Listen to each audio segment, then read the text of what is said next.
Welcome everyone to the Valentine's Day edition of 90 Day Fiance Fridays. Happy Valentine's Day, everybody. Yeah, And we're if trying to you, get Coco in here with her speaking privileges.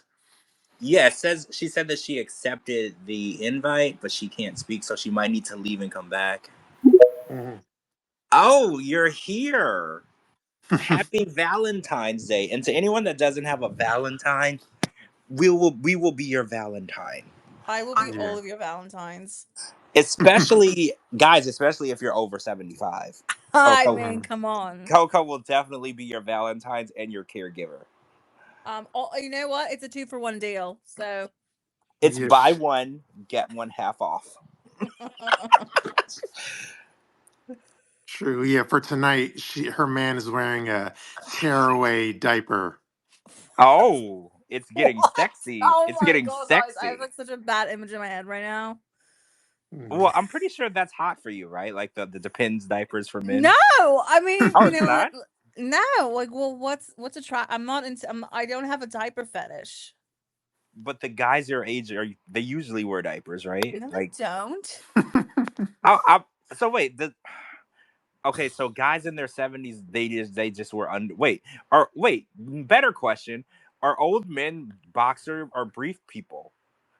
They're probably Like, I tighty think it whities. depends. I think it depends. oh, No, They no, wear Depends. Oh, thanks for no. answering. oh, see, that's exactly what I figured. They were Depends. That's exactly what I figured.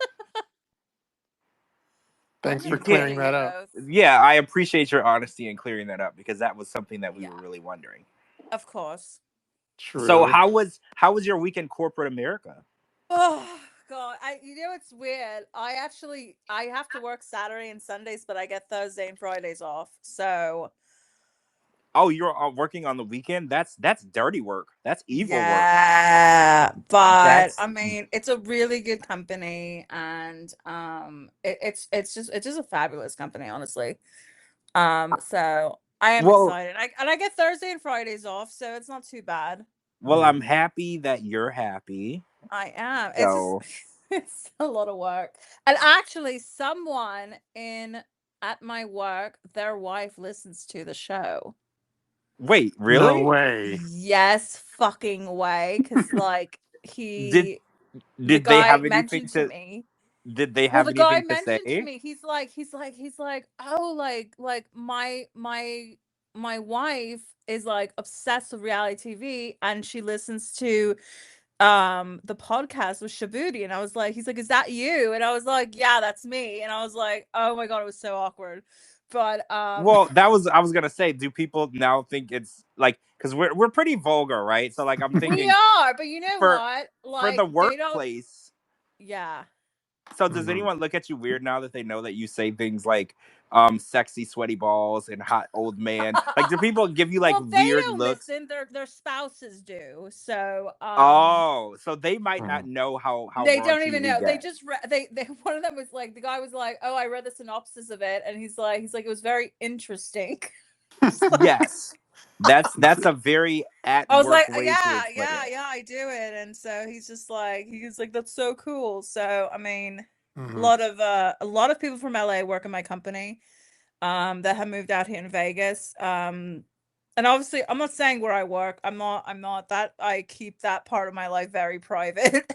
So people have been asking me, and I'm like, I'm not gonna say it. Oh, so It's you're not gonna pull a Lauren and post the address and the phone number. Mhm. absolutely not. Absolutely not. No, thank you. I think that's smart. You know, Yeah. also, I just wanted to let you know I'm going to be in Las Vegas in less than 2 weeks.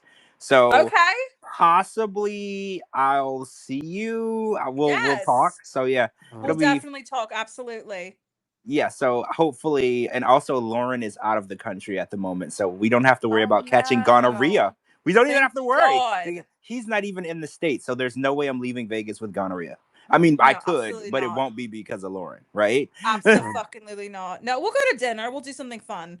Yeah, I True. figured we'll hang out and then I'll meet Mr. Coco Vegas. Of course. Right? Oh my Right? God. That's gonna be so crazy. But yes, absolutely. So Mm. we'll have fun. We'll have fun. So Like, Shabooty, what's going on in Shabooty's world? well, real quick, I was going to tell Coco, like, so when when you hear someone say, "Hey, we listened to the show," if you can, like, try to get more information. Like, try to find out if they listen on Spotify, if they listen on Apple, if they listen on He did Twitter. mention they listen on Spotify. Okay. Oh, that's where I So listen. Spotify Mhm. is my preferred. So when I get in my car, the one that I drive the most, it automatically pulls up whatever I was listening to last on Spotify. So I'll start it, like I'll start our podcast in the shower, and then when I get in the car, I'll finish it in the car. Mhm. So it's Spotify is my preferred. So I don't know if more people listen on Spotify or what.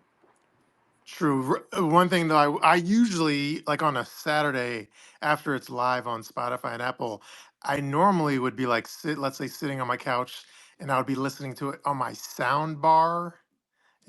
Coco, do you know what a Oh, sound bar is? yes, Coco, you Shabooty, might. I'm Oh, I very was gonna well aware say. what soundbar is. I was gonna say you might be a little too young for that. So I don't know.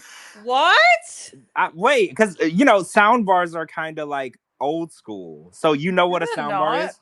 They're not. Yeah, of course. I have one right over there Uh, on my TV. Oh, you you know, have one. Okay. Sony. normally I listen to on my soundbar, but I can't until I buy a new soundbar because, like, last weekend I Oh, was in a. exploded. Yeah, well, you're ruining my story, but yeah. Oh, Yeah, sorry. let's work up to that. Like, I know. okay, that don't climax Yeah, already, Coco. you just jizzed all over my story. Right. Can we I'm do some sorry. Did you foreplay enjoy my first? Can we jizz? Did you swallow can we it? Did do you a little swallow it? foreplay? Jeez. I Do you know, want to right? swallow it? Anyway, Swallow that jizz. you want me to ass swallow, like a swallow it? No, anyway, I sorry. mean, I'm gonna do it both ways, darling. So you don't get a choice. All right, so let me just try to plot through my dumb story. So yeah, I was like, I was in a dead of sleep, and I think I had a sleeping pill, so I was like mad, knocked out, and I did hear a rumbling in the middle of the night, but I just assumed somebody was like knocking on the door, but I ignored it, went back to sleep. Then when I woke up the next day, I was like in my living room, and I did smell like burning, the like smell of like plastic had burnt, but I didn't know what it was. I assumed it was like a neighbor, and then when I got in my living room, I like I looked down, my soundbar had exploded over in the middle of the night because my soundbar had like a lithium battery in it, because it was the kind that like is portable, and you could keep it in your house, or you could take off one half of it as a portable kind of thing. Oh. So it had a lithium battery in it. So the lithium battery freaking exploded, and like there's like like plastic, like shit, like spattered everywhere, and like it smelled, and like, but the whole time though, I was just like thanking my lucky stars that like a fire didn't start So in the middle of the so night. what's weird to me is Mhm. that you heard an explosion in the middle of the night and you also thought it could have been someone knocking at your door at No, but 3 like a.m. I didn't hear an explosion in the middle of the night. I just heard like knocking on the doors. Like I just heard a Oh, rumbling, okay. like as if somebody But was like knocking on your door. so my next question is, do you live somewhere where people knock on your door at 3 a.m.? No, but See, those are all things that would have made me get up yeah. and check. Well, also, I have cameras everywhere. So, like, if I hear something, I can turn on my TV and then go to the cameras and then I can, like, check around the house and stuff. But, Mhm. like, all of those things would have alarmed me to the point where I probably would have got up. No, normally I probably would have, but like I said, I had like let's just say I had a sleeping pill. Well, let's just say this could have been a tribute show to you because you could have died. Yeah. Okay. We It's could have spent this, scary right? I'm very, very because the lithium disappointed battery. that you didn't get up to check because I was like, oh my god, what if you would have burned in there? Like this is crazy. But you know, I get it. When you take a sleeping pill, you know, nothing is gonna get you up. Like I've been there before. So like, did I tell y'all when my house flooded and there was like 6 inches of water? I woke up. I didn't wake up until the next day, and when I stepped out of the bed, my foot went underwater. It didn't No wake me up. So way. I totally understand. Mhm. You know, when you're knocked out, you're knocked out. But I'm just glad that this is not a tribute show, you know, honoring you Mhm. because that's what this could have been, you know? Yeah, no. So my PSA to people is, if you have a LG soundbar with like a lithium battery in it, just like I recommend not even. I would recommend getting rid of it. Yeah, Absolutely. That shit's scary. upgrade to something that doesn't have a lithium battery. I knew lithium batteries weren't anything to mess with when they stopped letting you bring them on airplanes. Because I was like, well, why can't I bring my battery? And I was like, you know what? There's something wrong with them. Because I was like, if they think that the couple of hours that I'm going to be in the air, that it's going to take this whole damn thing down, like there's probably something that I should be worried about. So I knew then. And then I started watching the show Air Disasters, and I saw the damage that one of them did to an airplane while it was landing, and it like blew half the side of the plane up. And I was like, yeah, these ain't nothing to mess with. True. So yeah. Oh, and then one of our hardcore listeners, Hannah, she told me now she keeps saying true. Oh, see See? what you've done. Look what you've You're done. like you're starting this like early to mid 90s trend of everyone saying true again. Yeah. It's like And cool. I do it in text now too. Like Mhm. it's very like it's contagious. I Yeah. do it too now, and it's like now it's like gonna need the new thing. Mhm. So when we record our sound bites or whatever, we're gonna have to have one like at the end of someone's story. It should be like a pre-recorded audio of Shabooty just saying true, true, right? Like true. Just we hope we have that sound. Well, isn't that like a sound feature on here? So we could try it. You know, you could record your Well, thing. Oh, that's let yeah, me and try, let me try doing that real quick. Bear with us. yeah, let's try that because I told you I was gonna go in the garage and find my soundboard, Mhm. but I have not done that. But you should see my garage, by the way. It's a hot ass mess. There's one car in there, and then the other two car areas are True just filled with. that. See, that's what I want. So like when someone is telling the True story, just like that. that's perfect. That was a That's recording. literally perfect. Okay, yeah, we need that. So Okay. save that recording somehow. You Coco say something, and I'm gonna interrupt you with my recording. I like big dicks, and I cannot lie. The older the wetter is True what I that. like. See, this is perfect. I Yeah. absolutely love that. So this has been a weird week. So we didn't get any 90 Day Fiance. No. Well, we did. Well, we did on Monday, not on Sunday. We got a Super Bowl performance that was very underwhelming for me. But this week has been really wild because Sophie and Rob have been kind of declaring war on each other, like dropping atomic bombs on each other left and right. And Mhm. it's really hard to keep up with all that. And then we got Niles's GoFundMe that spilled over into this week as well because we got more to talk about with that. And we got the baby shower invite. Like, there's so much stuff that happened. It's almost funny that we didn't get 90 Day Fiance this week because I feel like we got so much drama and tea and stuff that it made up for. It made up for the fact that we didn't get to Mhm. start the new season. So I was really pissed. Like, for real, I'm just gonna be real with y'all that by the way, I still have not to this day watched the halftime show or the game. I'm just gonna throw that out there. I didn't watch it. I was watching Netflix. There was a show called Cassandra on there. It was really good. It was dubbed over from another language. If you want to watch something, it's decent. It's decent. But I'm really irritated that the the network has still been deciding when we should be watching the show. I'm so pissed. And it's like, do they think the demographic of people that watch the Super Bowl are the exact same demographic of people that watch 90 Day Fiance? Because they're really confused, right? Like, I'm trying to figure out who at corporate thinks that the same exact person who watches football every week watches 90 Day Fiance every week because they couldn't be more off. Gino does. Well, Gino, yeah, he does. He is obsessed with football, actually, because Jasmine has brought it up even on the show that she True can't that. stand. Yeah, she can't stand him and his football and his fantasy football and all that. But well, Gino's an exception, right? Mhm. I feel like if he wasn't on the show, he probably wouldn't watch it. But I could be wrong. Yeah. Yeah, there's a lot to get to. Oh, and then speaking of Gino, because okay, so you know who like Michelle Palazzo or whatever is? No, I don't know who that Yeah, That's is. that's Dana's wife. Do you know who Dana Dana's wife. is? Yeah, Dana is Gino's uncle, or it's uncle, right? Or is it a cousin? Um, Oh. I forget.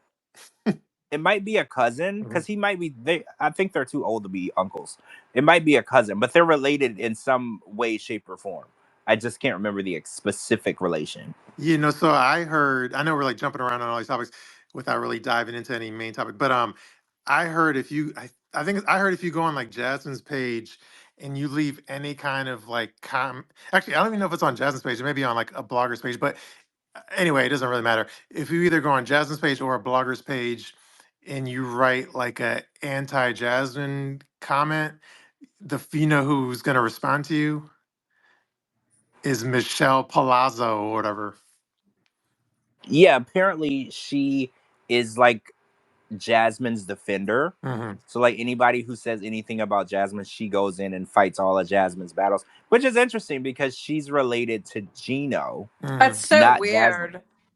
Yeah. Well, it's weird when your family turns on you and they pick like the side of like, so if I was married and then this woman embarrassed me on TV, said I was horrible at sex, said I was addicted to porn, went and had a baby with a valet driver who works at the landing strip. I would expect my family to stick by my side, right? Like you like just like when kids parents get a divorce, those kids have to then in turn pick a side. You're either on dad's side or you're on mom's side. You can't have it both ways. So the fact that this chick decided to pick Jasmine's side, even after Jasmine went and cheated on her family member and got pregnant by this guy and embarrassed him on TV, it says a lot about her, right? Like I don't need family like that. With family like with Nicole, family like Michelle, who needs enemies, right? Like who needs people against you when this person is your family? True that. True that. You know, but yeah, so she's basically her like defender, yeah, to the point where, and then I know she she was following me on Instagram, and then it got to the point where I realized like I bet she's like not leaking. I bet she's like sharing. She's the Yeah, spy. she's a spy. Like if I say anything Because Jasmine related, yeah, she's a because spy. you have Jasmine blocked. So or no, Jasmine has you blocked. Well, I'm sure Let's at get it this right. point, sometimes if somebody blocks me, I'll block him back for shits and giggles. Oh, so it's mutual. I like that too. So if they ever decide to unblock me, then they realize they're still blocked. Yeah. I do that too. I'm a petty person though, but I think that she's following you so she can report back. That's how when we released the information about Jasmine's pregnancy, how quickly Jasmine blocked me. It was less than 12 hours. I bet you any money. Michelle was the one who saw what was going on and she reported it to Jasmine. She's basically just a spy. Yeah, exactly. She's a spy. So, yeah, she definitely is. And I don't know how much I'm allowed to say or not, but I just know Gino's not on good terms with her. Well, I've been seeing the back and forth between Gino and Jasmine online, and I'm beginning to get a really good picture of who Gino is speaking to and who Gino isn't speaking to, and his family. It kind of seems like they've picked sides, and it's messed up to know that they picked Jasmine's side. And I'm not saying that they should pick any side, but I feel like regardless of what I'm doing, my family should always stand by me.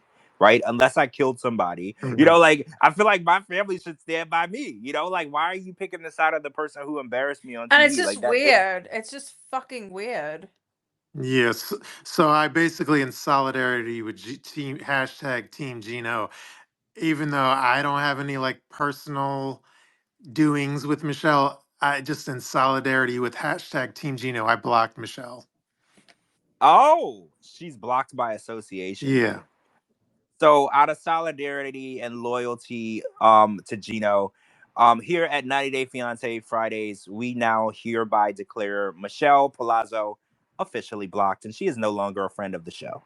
Goodbye, Michelle. That. True that. Goodbye, Michelle. You are no longer Bye, a friend. Felicia. Bye, Felicia. If we see you out on the street, we will say something derogatory towards you, just so you know. It is what it is. You are now no longer a friend of the show. unless she wants to become a Patreon supporter and subscriber, then maybe we could arrange a friendship. We can arrange something, Yeah, but only if you pay us though. Yeah. Pay the premium and become the top fan, and then we can have a conversation. We can have a conversation about that. Exactly. All right, so which main topic do you want to jump into next? I'm gonna let you guys decide that one. Oh, I mean, the Sophie Rob is probably the biggest back and forth. Yeah, there's like layers to that, right? Like I was over the past 2 days, I've seen so much, right? So that's probably going to be a later on topic. So we can kind of get into the Super Bowl topic because one of our own 90 Day Fiance alum made an appearance at the Super Bowl. And it's funny because I tweeted out to TLC, I was like, you thought you could keep 90 Day Fiance off of our screens, but Bini has made it possible that 90 Day Fiance was still on TV on Super Bowl Sunday. If you guys, I don't think anyone doesn't know, but if you guys didn't know, Bini was part of Kendrick Lamar's performance, which I didn't watch, but I did see clips of Bini hanging from a light pole, I believe. doing his acrobatics, doing only things that Bini can do. Normal people would have fell to their death, but Bini can do these things. He made his debut on the Super Bowl, which is huge, and it's really showing how 90 Day Fiance is kind of taking over the universe, right? Yes. Like, they want to say, oh, we can't air 90 Day Fiance. It can't compete with the Super Bowl. Meanwhile, 90 Day Fiance has made an appearance at the Super Bowl. Bini did that. I was very shocked. They kept it under wraps. Usually information like this gets out ahead of time, but I learned about it with everybody else. So I was really impressed with that. So, Biniam, congratulations. You're doing stuff that I know I could never do. You'll never catch me hanging off of a light fixture on a street in the middle of New Orleans, I'm assuming is where it was. You'll never see me do that. But there was a comment that was posted on the post underneath his photo that Ari said, and it was getting a lot of backlash.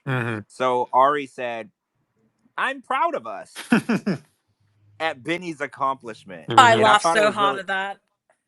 and I'm like, us. So, that meme where it's the person and they're like, us. Who is us? Like, since when? And it's really funny because I guarantee you, Biniam probably booked this through his social media, the same social media that Ari tried to take away. So it's just really ironic. She's like, oh, let me take some credit for this, as though they're still in us. I'm starting to get like a Natalie stalker vibe from Ari. Like, I feel like Bini is over her, but she's stalking him. Do you feel like that? Like, she's like still meat riding him figuratively and still yes. like clout chasing him. Yeah, it's like this man accomplished something amazing. First of all, he's an immigrant. He came from Ethiopia. He came here. He's doing this. He's made it onto the Super Bowl in the short amount of time. That is a very, very inspiring story, right? Like, there's people who've been in the country 10 years who may never accomplish something as crazy as being a part of the Super Bowl halftime show. And just real quick, like I did an Instagram post with the photo. Y'all should check it out. It's like in Samuel Jackson's in the photo with Bini. And then just as far as like the magnitude of that, it was probably one of my best performing like Instagram posts in a while because it got like over 3,000 likes and 4,000 shares. So people were definitely excited to see Benny at the Super Bowl. Well, this was a full circle moment, right? Like, I feel like since the people here, we're all hardcore fans of this show. So watching the show turn into something this big, it's like a cultural phenomenon. It's taking over. It's in football, like it's in all these different aspects of life. And then, Because back in the day, sorry to interrupt you. Yeah, and then if I don't want to name who I'm talking about because I don't want to give that person a free plug. But yeah, if you go on like Cameo and look at like the top 20 or top 30 people in Cameo, there's definitely like a 90 Day Fiance person or two in there. But oh, don't give them that is a actually free true. plug though. No, we're not going to talk about who it is, but we learned pretty early on that these 90 Day Fiance cast members were making upwards of $500,000 on Cameo in one calendar year. So don't believe everything that you hear when you hear the cast members like, oh, I'm working hard and I'm struggling and I need a GoFundMe. They're not really struggling, because if you look at how much they be charging for these cameos, and then they're also on OnlyFans, and they're all these different platforms, they're not struggling as much as you think they are, right? So don't be too gullible when they're like, oh, I need money for this, or here's my Amazon wish list, or here, buy me this. They have money. They're just taking full ass advantage of you. That's all it is. They're literally just taking full advantage of their situation. No, yeah, and like, and it's not an embellishment or an exaggeration when we say like 200,000 or three, with more than 100,000 or 200,000 or 500,000, whatever. It's not an embellishment, and the reason is because like I always go back to there's a guy on the Howard Stern show named like High Pitch Eric, where you probably don't even know who that is, but he was clearing like 200. He went from like being on SSDI like disability insurance to like doing like so much on Cameo, hundreds of $1,000s, where he had to like cancel his disability money. But he was making like hundreds of $1,000s on Cameo, basically, just for being a character on the Stern show, Howard Stern show. Oh man, that's crazy. But yeah, what people don't realize is this show has become a cultural phenomenon. When I remember back in the day, I used to have to explain to people. So they were like, "What are you watching?" I was like, "Don't call me at 8 o'clock. I'm watching." Like, "What do you watch?" I'd have to explain to them what the show is. Now I can just say I'm watching 90 Day Fiance, and everybody knows what I'm talking about. Like, it's literally become a cultural phenomenon. You can't escape it. It's kind of like Vanderpump Rules or the Kardashians. It's hard to escape 90 Day Fiance. It's gonna show up in your life somewhere. At some point, it's gonna come up in conversation, and it just shows Bini being at the Super Bowl, performing in a picture with Samuel L. Jackson. It just really encompasses how much of a phenomenon this show has become. Yeah. Where else can you have a guy called the Sperminator, EScott, like where Big Ed, like where else can you have all of these these crazy characters in one place? Literally, no other show is doing this. Yeah, and we'll have a full EScott segment later on in the show. Yeah, it's gonna get a little awkward with EScott, but when does it not, right? Like when does it not? It's gonna get a little awkward later. We're gonna talk about him. It's almost like a weekly thing. He does something strange every week that we have to bring up to you guys, unfortunately. But you know, we want to keep you guys aware of the madness going on with EScott. There's always something crazy. He is crazy, but that's another story. Yes. Well, yeah. Somebody in the comments said Ari had nothing to do with this. Well, it's funny. No. It's almost like those men who's like, oh, we just gave birth. It's like, wait a minute. What do you mean you just gave birth? I'm the one giving birth. Do you know what I mean? Yeah, I've caught a lot of women calling men out for that. They're like, oh, we just had a baby. And they're like, no, you were there and slept half of the labor. Exactly. I had a baby. That's what I feel like this whole thing with Ari is. Well, Ari doesn't like anyone taking responsibility or accountability for anything that's positive. She wants Bini to take accountability for everything negative, right? Exactly. But if it's positive, she's like, well, that has something to do with me. And those people are called narcissists, right? Those are not, they have to take responsibility for your hard work. And that's literally what she is. As long as Bini is a lying and a cheater, she doesn't care what he does. But now that he's on national TV, she's all up in the mix. She's like, well, I had something to do with that. That's my husband. His manager. Like, oh, that's since when? The same person who hid his passwords so he couldn't book anything. Now you want to act like you want to help him book work and get him out there when you were like, I took his passwords away because he was talking to other girls. So, and he's like, well, I can't even get work. You know, that's my livelihood. And she's like, I don't care. He should learn how to act right. Anyway, I could go all night talking about her. I can't stand that lady. I can't stand that lady. I know she posted some paragraph defending herself, but I don't even know if it's worth looking it up. Well, yeah, she posted something about how she's been always supporting him and being manager, and she translated a lot of his posts, and she's always helped him, and blah blah blah blah. I don't want to hear any of it. If you always loved and helped him, you wouldn't have took his passwords away and not care how he ate the next day. You wouldn't have done that. Yeah. So anyway, congratulations, Bini. In the future, you should engage with us. I'm talking about me in particular or whatever, and then we could promote you even more so than your manager. Yeah, if you're looking for a real manager, give me a call. You know, give me a call. I can help you out. I'm not gonna hide work from you. I'm not gonna take your phone and put it in my back pocket and run in the other direction. And then go on and then book you on a show. Right. I'm not a clown. I can manage you for real. Like, I'm not gonna act like a clown like your wife. Yeah. And yeah, you won't have a manager that everyone hates that drags you down. Well, yeah, imagine Ari calling you. I would hang up immediately. And that's bad. That's bad for Bini because it's like he deserves the work and the booking. But if Ari was the one that called me, I'd be like, who is this? Oh, this is Ari. Click. Yeah, like I would just hang up immediately. Like, I don't want to talk to you. Yeah, imagine if you had to go through a rough negotiation with like Ari.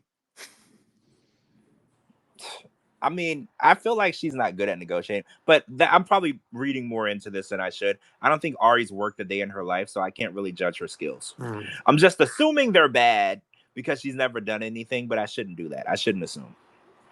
True that. True that. Okay. True.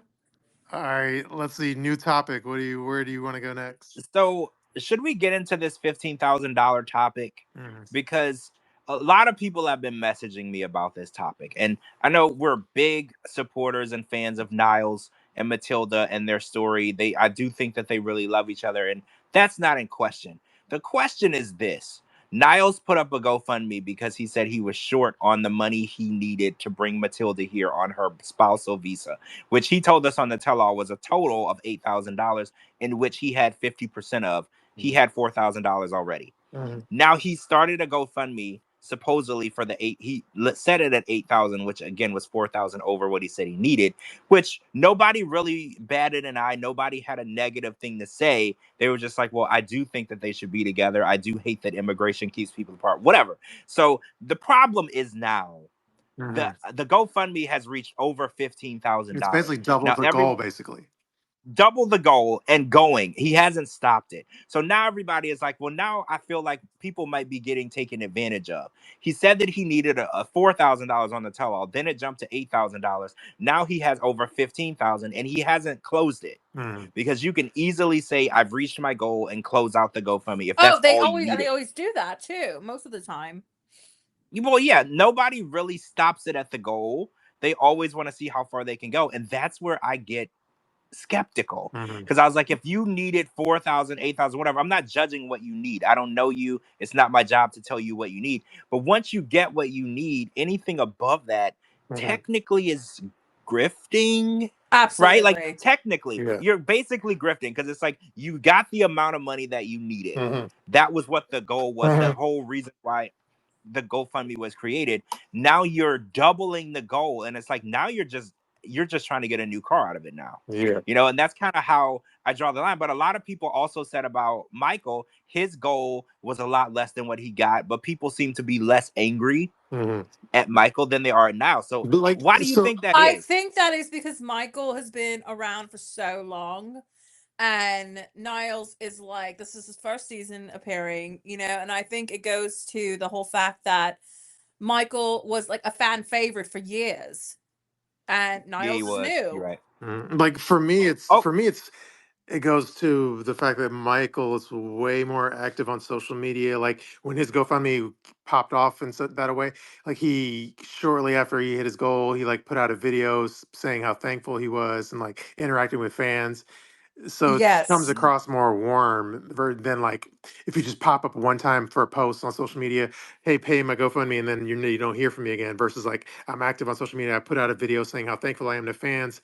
It kind of come across more appreciative, you know. So it seems like he's grateful, appreciative, and understands that this is a gift that people are doing for him. So basically, it seems like Niles is expecting this. Like, you should just help me, just because. I mean, I get that vibe from him, and it's weird because I like him as a cast member, and I think that he's a very high functioning person, you know, that has autism. And I'm not like linking any of this together, but I don't know. I just feel like the way that he's continuing to take money from the fans, knowing that he's far beyond his goal. He said let's just forget that he said 4,000 was what he was short at the tell-all. Let's just say he needed the 8,000. You have the 8,000. Now you have 15,000. Like you said, Coco, this is your first season. Should you really be emptying the pockets of the 90-day fans first time? Sorry, I didn't mean to interrupt, but I was like, wait until at least you're on your second or third season. Jesus. Well, yeah, Michael did what, 3 or 4 seasons. Well, that's and what I'm saying.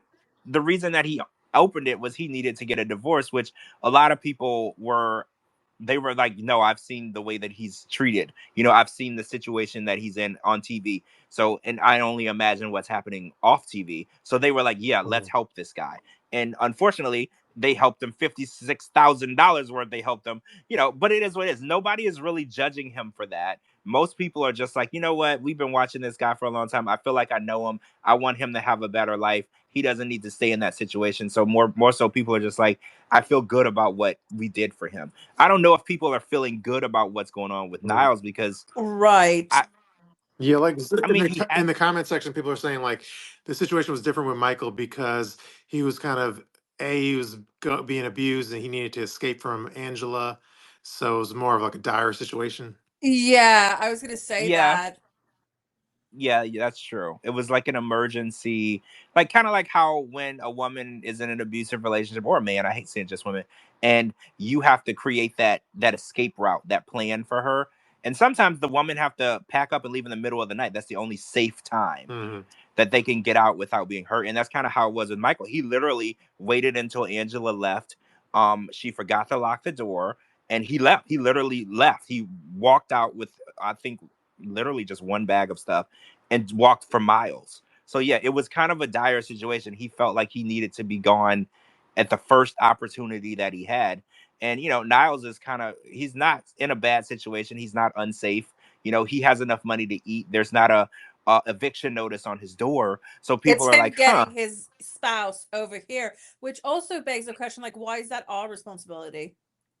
Well, that's true. When you go on this show, the show is supposed to document your journey and everything that it entails. But people are looking at it as, oh, well, I'm going to go on the show, and then any money that I encompass or need along the way, I'll just ask people for. You're supposed to pay for everything yourself. Exactly. So it's really weird that you would even go on a show knowing what you need to do. You're required, to participate on the show, to do the visa process, to get married. Those are your responsibilities.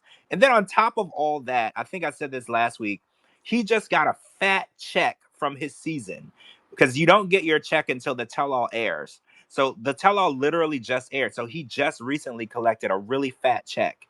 So is it okay for him to ask for the money from us instead of using the money that he got from doing the show? Is it okay that he just pockets that money for himself, and then he's requiring everyone else to get Matilda over here? I don't know how I feel. Yeah, I know. I mean, I also goes to show, like, if you can't even get for the visa, like, you realize you're responsible for this person for, like, what was it, 10 years after they get married, or for however long, you know what I mean? Like, Yeah. So if he can't even afford to get, like, the visa, how in the hell is he gonna afford to take care of her?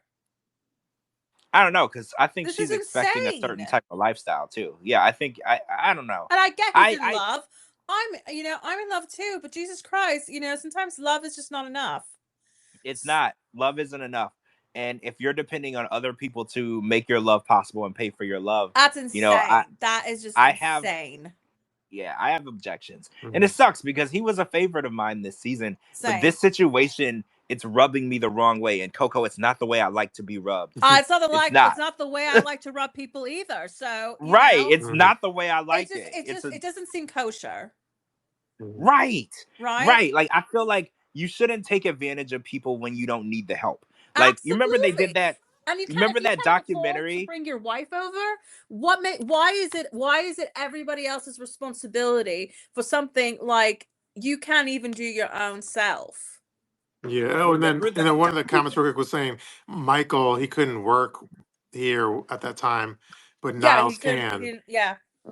That's Yeah, you're right. fucking point. That's true. That's true. a very Michael good was point. not Michael legally cannot work because he whatever the situation was with his green card or whatever. But Niles, an American, can work. So where is this money? Well, he is working. See, that's my thing. He is working. He's admitted on the tell-all that he got a job pretty much in the same field that he had before, and he is making. He didn't say how much, but he just said it's enough to live off of. So it's like, where do you get off? Okay, what does that even mean? Because that can mean versus wherever he's from can mean somewhere like in Minnesota versus Chicago. Well, he's in Alabama.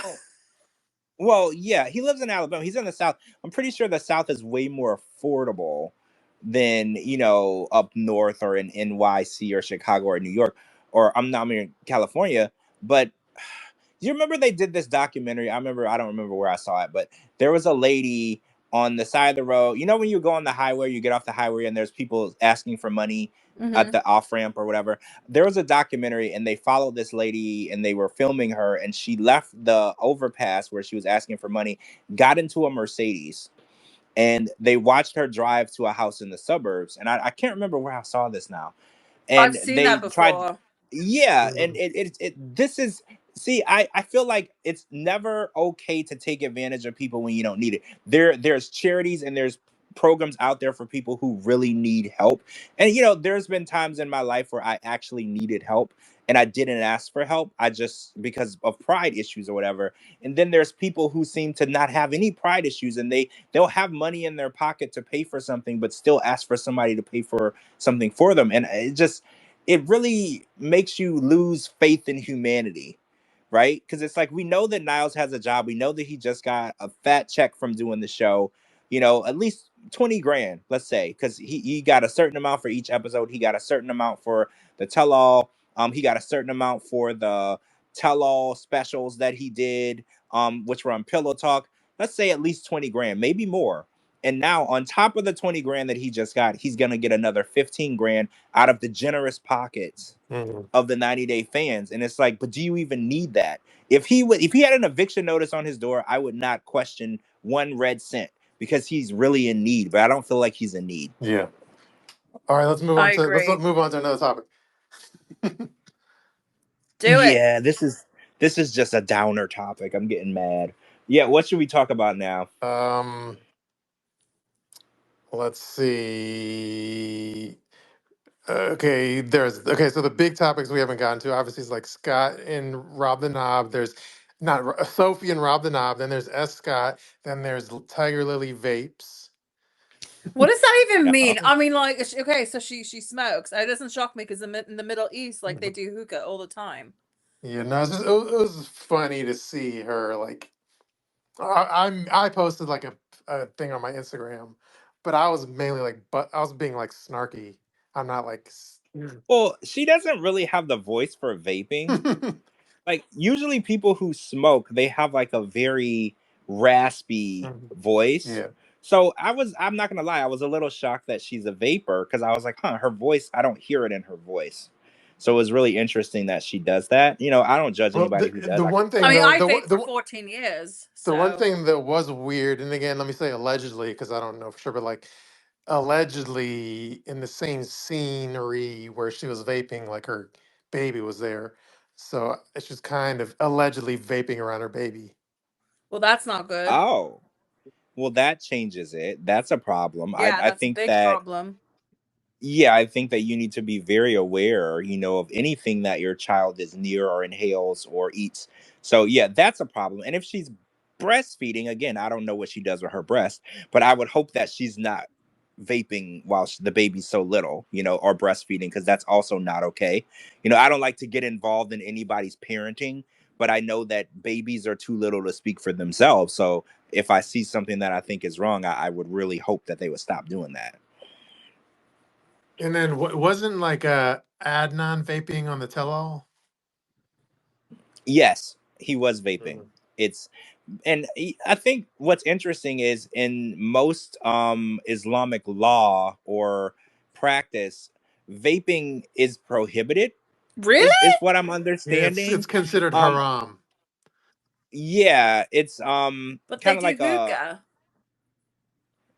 well, they do hookah, and I've seen it, So I know. but I went to Dubai, and in the hotel, like in like they have in the restaurant, they had hookah there. So I find it very strange.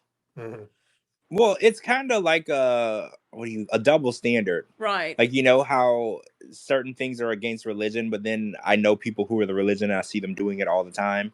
It might just be one of those, you know, for the people high up in the religion and the leaders and the scholars, they don't do it, but the lower practicing people do kind of their own thing. That's kind of how I was raised. I was raised in a cult religion, and the higher up people, they would tell us, "Oh, you shouldn't be doing that," but then I would see the everyday people doing it. So I saw a lot of that growing up. I just feel like the real versions of them, I think, and I mean I'm lumping Adnan in this.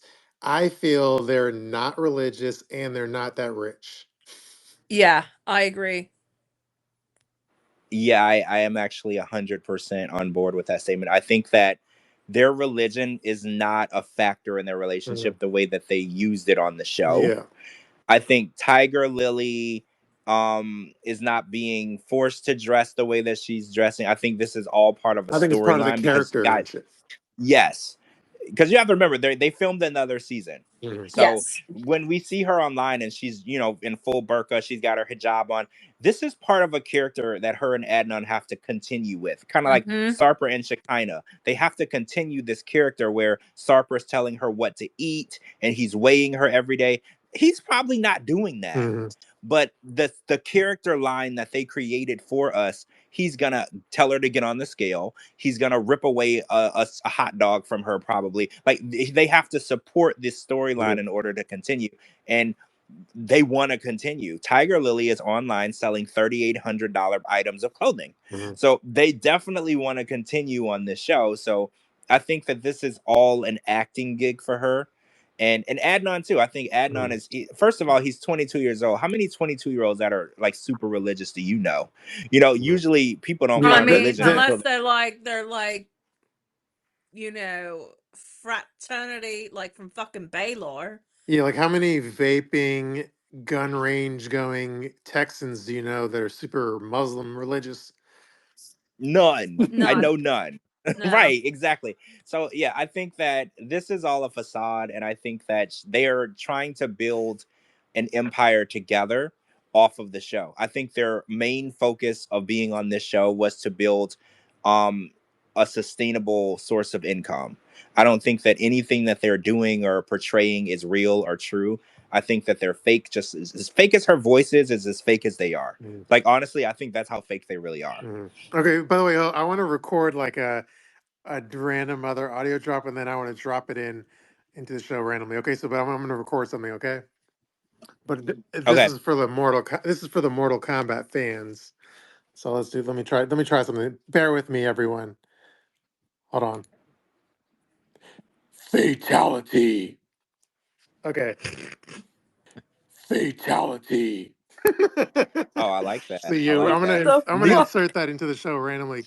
I'm a huge Mortal Kombat fan. I used to say when somebody was arguing with someone, like I would walk by someone in public and they would be arguing, Mhm. and then I would just randomly say, "Finish him." Oh yeah, I should have done that too. But Yeah, finish for now I him. have Like, this. Well, I will say Fatality. that if I ever directed a porno, it would be called Mortal Kombat. Oh, oh, that sounds very sticky, and I don't it care sounds for like it. it's I already guess you will available. finish him. Oh, finish him does. Oh my God, you're right. That I does know, sound like a right? Mortal porno. Yeah, Kombat. I Love didn't. it. I didn't think about Oh, that until just when Yeah. you I'm said it. more of an E3 extra testicle fan. I don't know what that Oh, means. you don't? Fatality. Oh. Anyway, Well, yeah. So I think that's another. All right, so should I jump into the EScott stuff? Yes. yeah, I want to hear about this EScott So, stuff because remember, before you start, remember I told you about a situation where I was sent some random mm. EScott pictures. So I'm interested in hearing your well, story now. so You poor thing. there's that. I Okay, so know, there's like right? two things to talk about.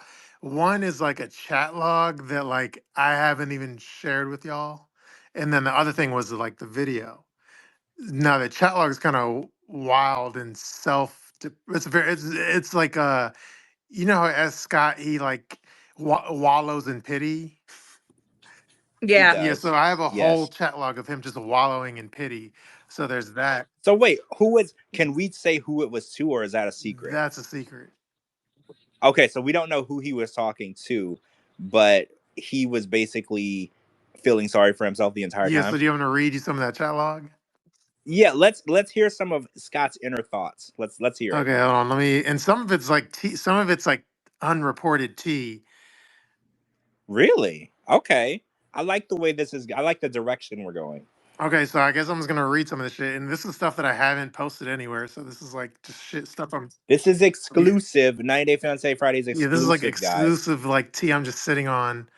Don't because I know Scott had a. I don't know what his whole deal is, but I didn't want to break his balls too much this week. But anyway, let's get into it.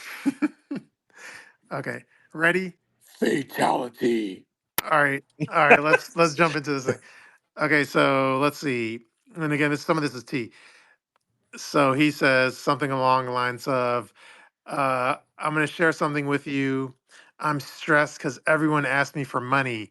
I helped my mother and some friends, but I've been helping Angela with money too. Angela from 90 Day Fiance. Oh.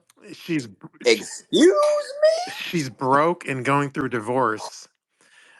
me? Excuse me? Really? What? Yeah, What's going on? she's my friend, but tonight she asked me, and I feel bad.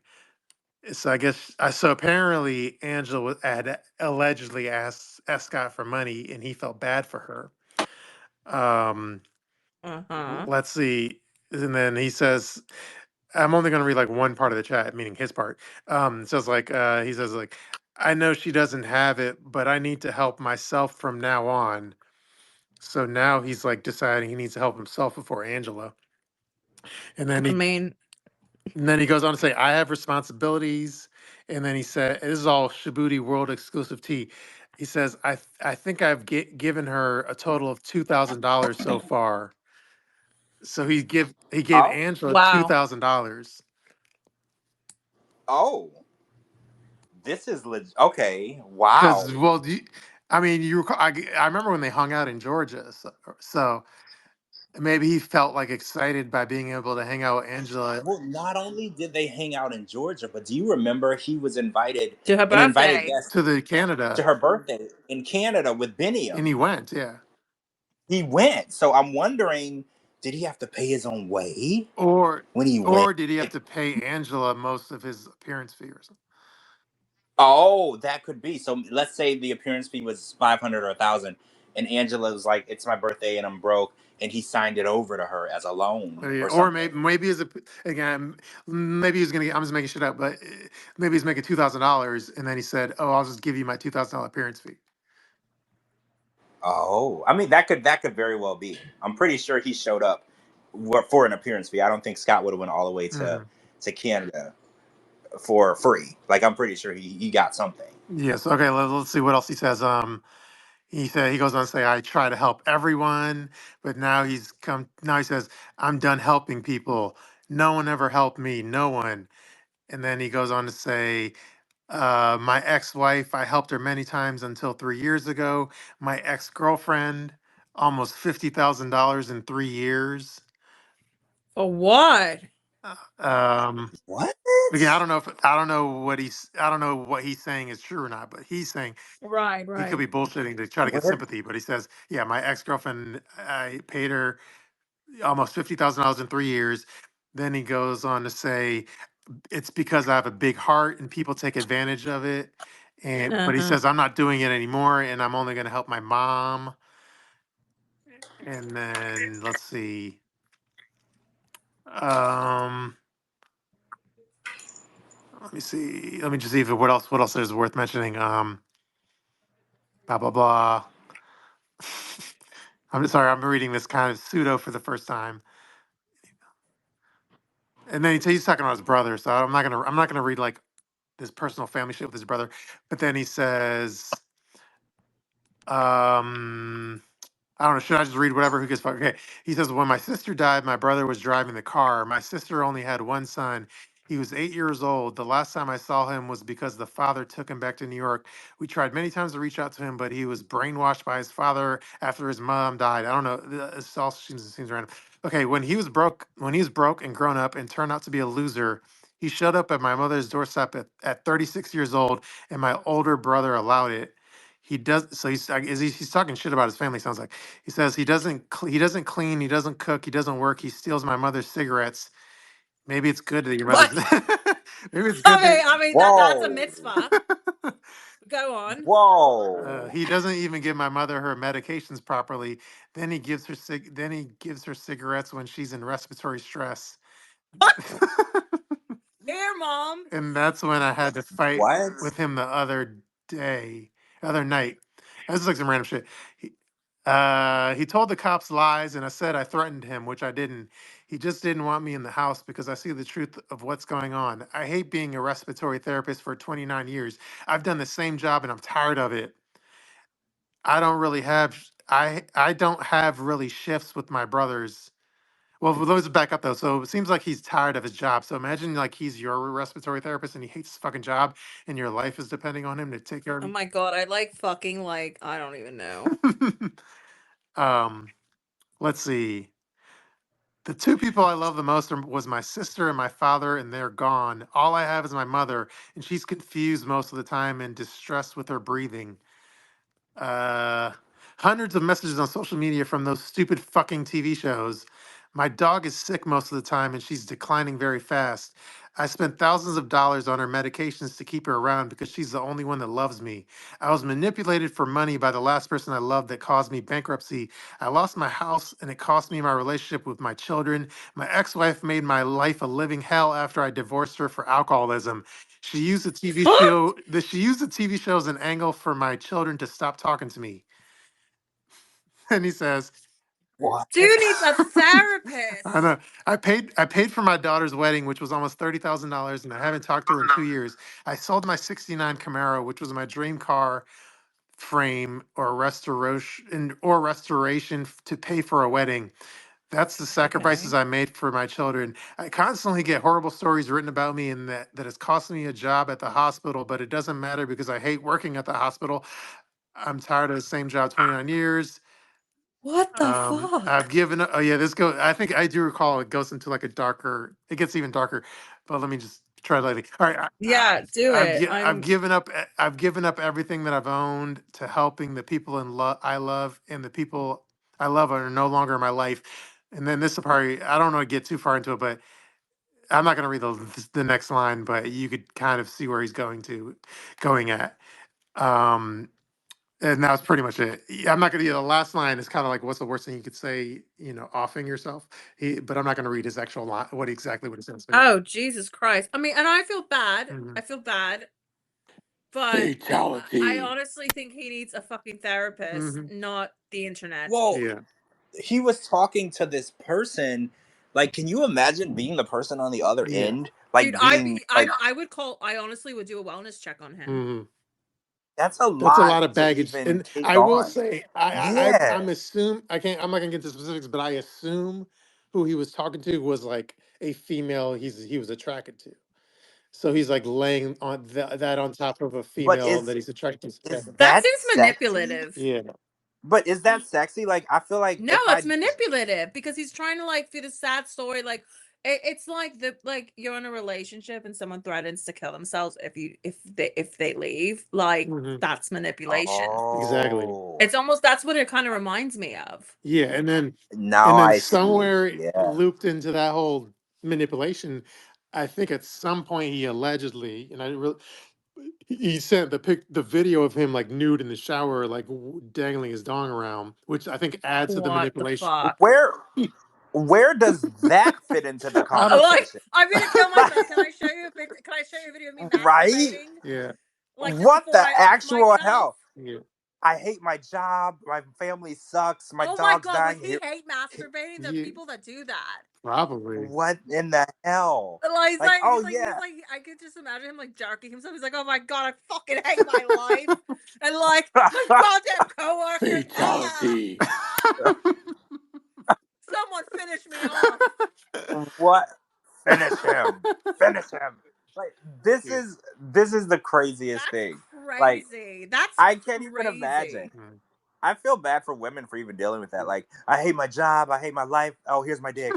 Like, what? Yeah. Like, where does that even fit in the conversation? Like, why? Well, Why I would? kind of like he kind of reminds me of this coworker I have, and I don't mean to dish or whatever, but I will. And this guy is like literally just like him. Like I was walking in the hallways, and this dude literally told me a domestic violence joke, and I was like, "What the Wait, fuck?" What's a joke?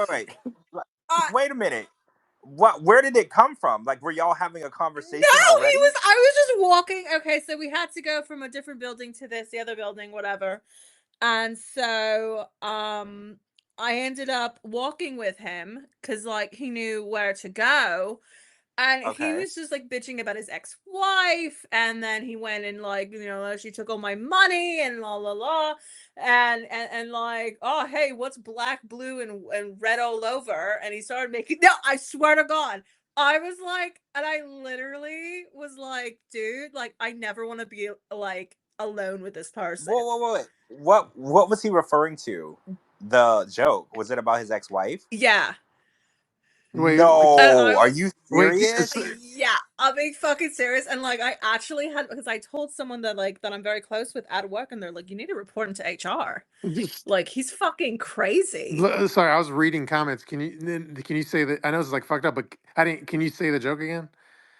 I mean, he basically was like, "What's black and blue and red all over?" Like Uh, he was saying some shit like that, yeah. and like he's the type of guy who thinks he's, there's those guys that like think they're a fucking riot. Mhm. Like, you know what I mean? Like he'll like say, I mean, there's some stuff I can say, but Yeah. he just thinks he's like the class clown, Mhm. and he's not. Oh. Like Yeah. he's like no one likes him. Oh, Like okay. he's not Well, that's funny. No, like he intentionally like interrupts people. You know what I mean? Like doing all these things. And it's like, you know what? You're in a work environment. You're not like you're not in school. Mm-hmm.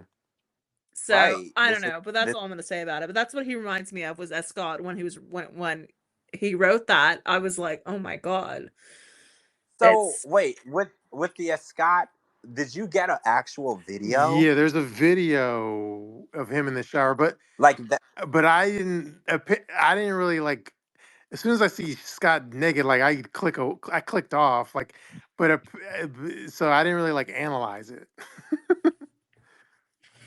Well, you're supposed to send all of the naked videos to Yeah. Captain so she can analyze them. Yeah.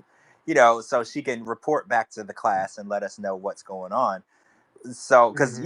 I've received those type of pictures of Scott Hmm. too from So different women that he was I talking to. I do know someone that apparently has seen this same video allegedly, and I did ask for their reaction, and what they said, and I'll quote them.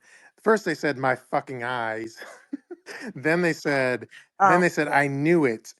He has a saggy, fat fupa, and his dick looks like a Smurf, just like his face." oh my, oh, So yeah, a fat upper fupa. pussy area. Yeah. Well, I didn't know that was a Well, guy in thing. his I thought case, that was a apparently. girl. so he has Well, a fupa. Yeah. that is a very vivid image in my head Mm. now. Okay, Yes, apparently he has like a interesting. pouch or something. Anyway. Oh, how interesting, but not really. That is interesting. It's He goes to the gym. I guess what they say is true. You can never lose a Mhm. fupa. You can lose weight, but you'll never lose your fupa. Right? Isn't that what they Yeah. say? Aw. So yeah, that's the hot escati that I haven't even posted on Instagram or anything. While I think my takeaway was the Angela part Hmm. in it. Um, I'm really shocked that I don't want to lie. I'm not shocked. It's just interesting because I've heard different things. I don't know if you guys know. There was a girl that posted a video. This was a couple months ago, that said that she scheduled Angela for an Oh, event. I remember they And went back and forth or something. yes, and they were going back and forth, and something basically Angela screwed her over out of a bunch of money. That was her story. And then Angela refuted it. She's like, there's no truth to it. That's not true. Uh-huh. And, but when these things come out, it's like, huh. And then we hear that Angela's $2,000 in from Scott. It also makes you wonder, where did Scott get $2,000 to give to anyone? Because wasn't Scott living in like a trailer or Mhm. like a RV. camper, an RV, right? So it's like this makes sense why someone would be living in an RV. If you take $2,000 to just hand to someone else, that's why your financial situation is in shambles in itself, because you don't really have the money to be given to other people, but you're handing it to other people. Mhm. But the story is starting to correlate with what a lot of people have been telling me about Angela's situation, because she hasn't been, filming anything recently. And, the money from her season is long gone. Mhm. And the divorce, she had to lawyer up because Michael lawyered up, Mhm. and if it goes wrong for her, she might have to go back to work. So the stories are starting to correlate. They're starting to make sense because people were saying, "Oh, she's broke," and I heard that she's borrowing money. I heard that she's doing this and that, and now the stories are starting to align with the things that I heard. Yeah, I think so. Yeah, I know she's all excited of who's in in the presidency now, but all that bravado doesn't mean you're not broke.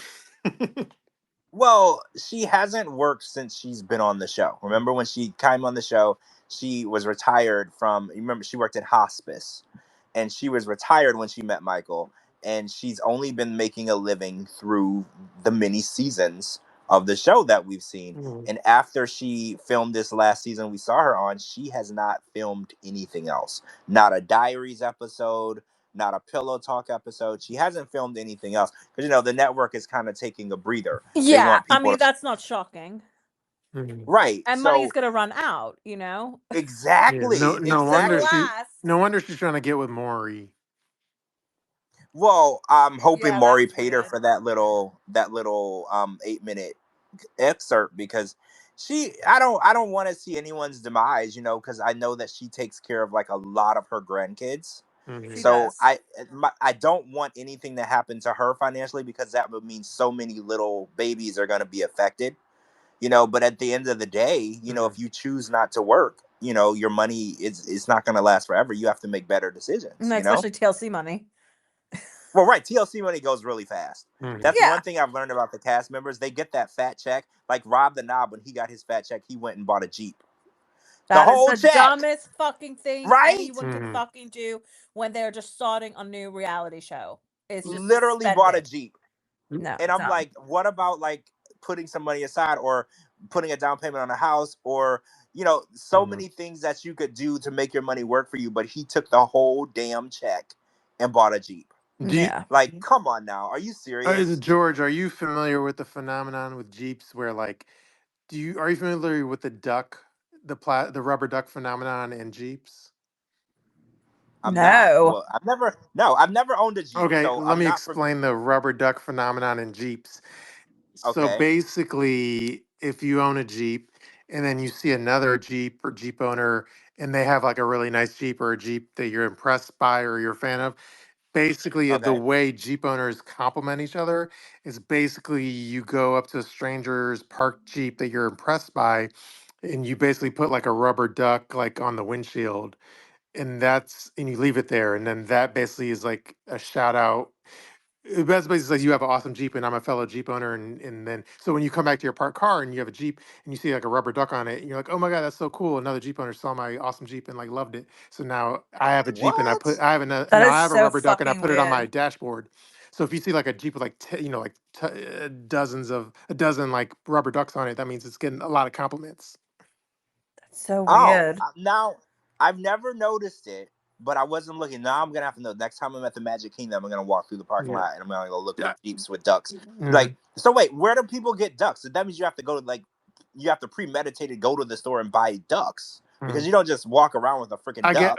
So, I guess, or let's say somebody gave you a duck and then you're paying it forward with that duck to another guy. oh, okay, yeah. So you gift the duck. Yeah, Okay, like a I gift of duck. understand. No, I but understand. I But guarantee you now that I put it on your radar and you go to Magic Kingdom and you look at some Jeeps, you're gonna see ducks and your mind is gonna be blown. yeah, I bet.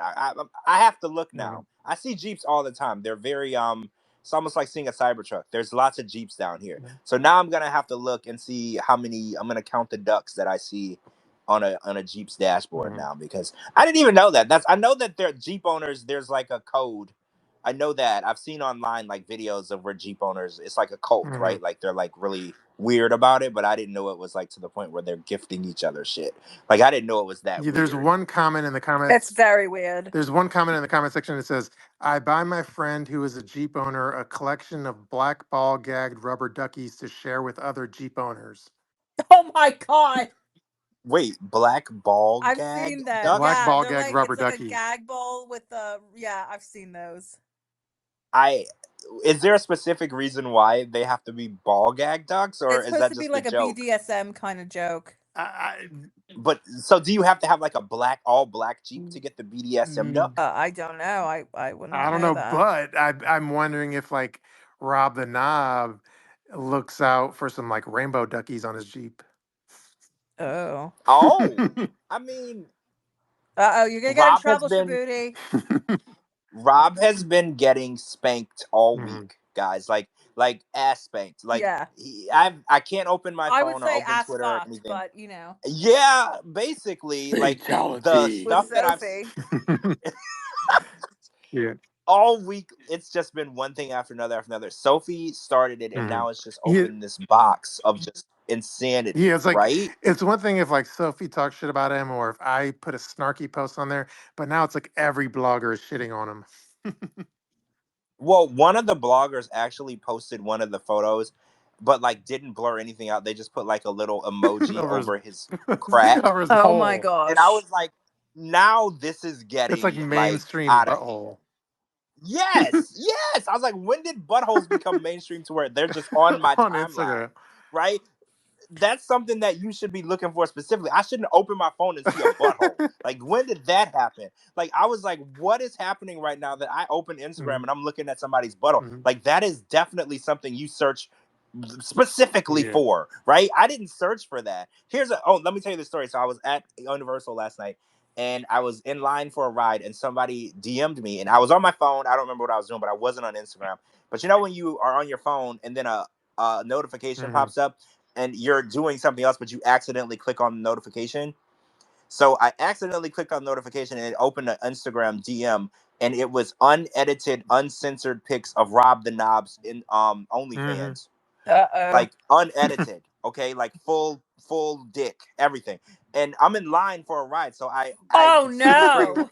and I flip the fuck out and I hurry up and I shut off my phone and like hit the I close it up and I'm like, holy crap, what am I looking at?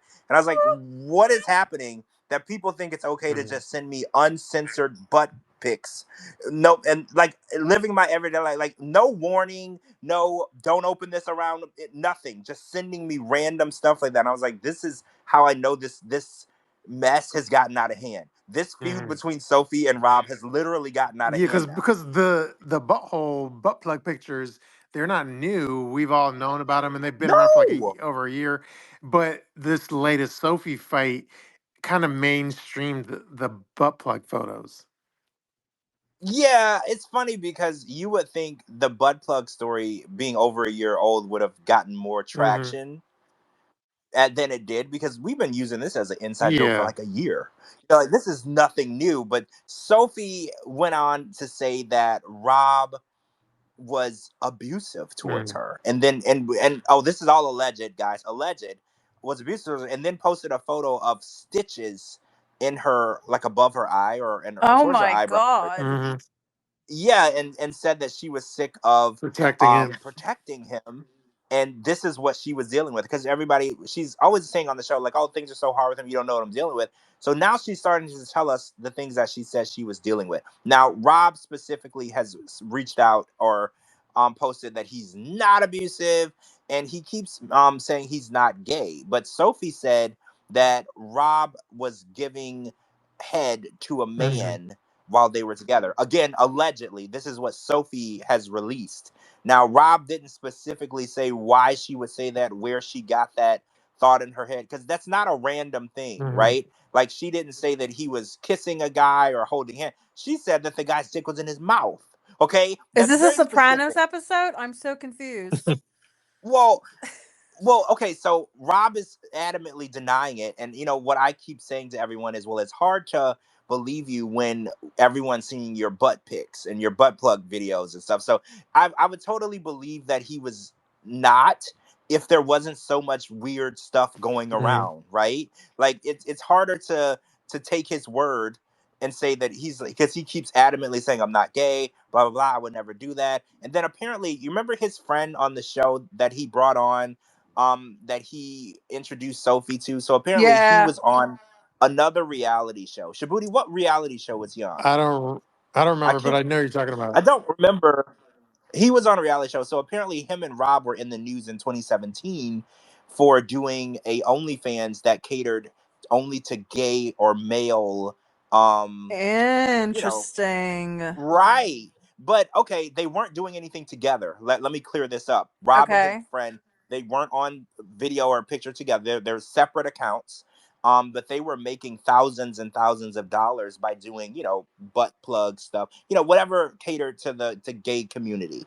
And they kept adamantly saying that they weren't gay. And this is kind of, there was the beginning of the gay baiting debate, Hmm.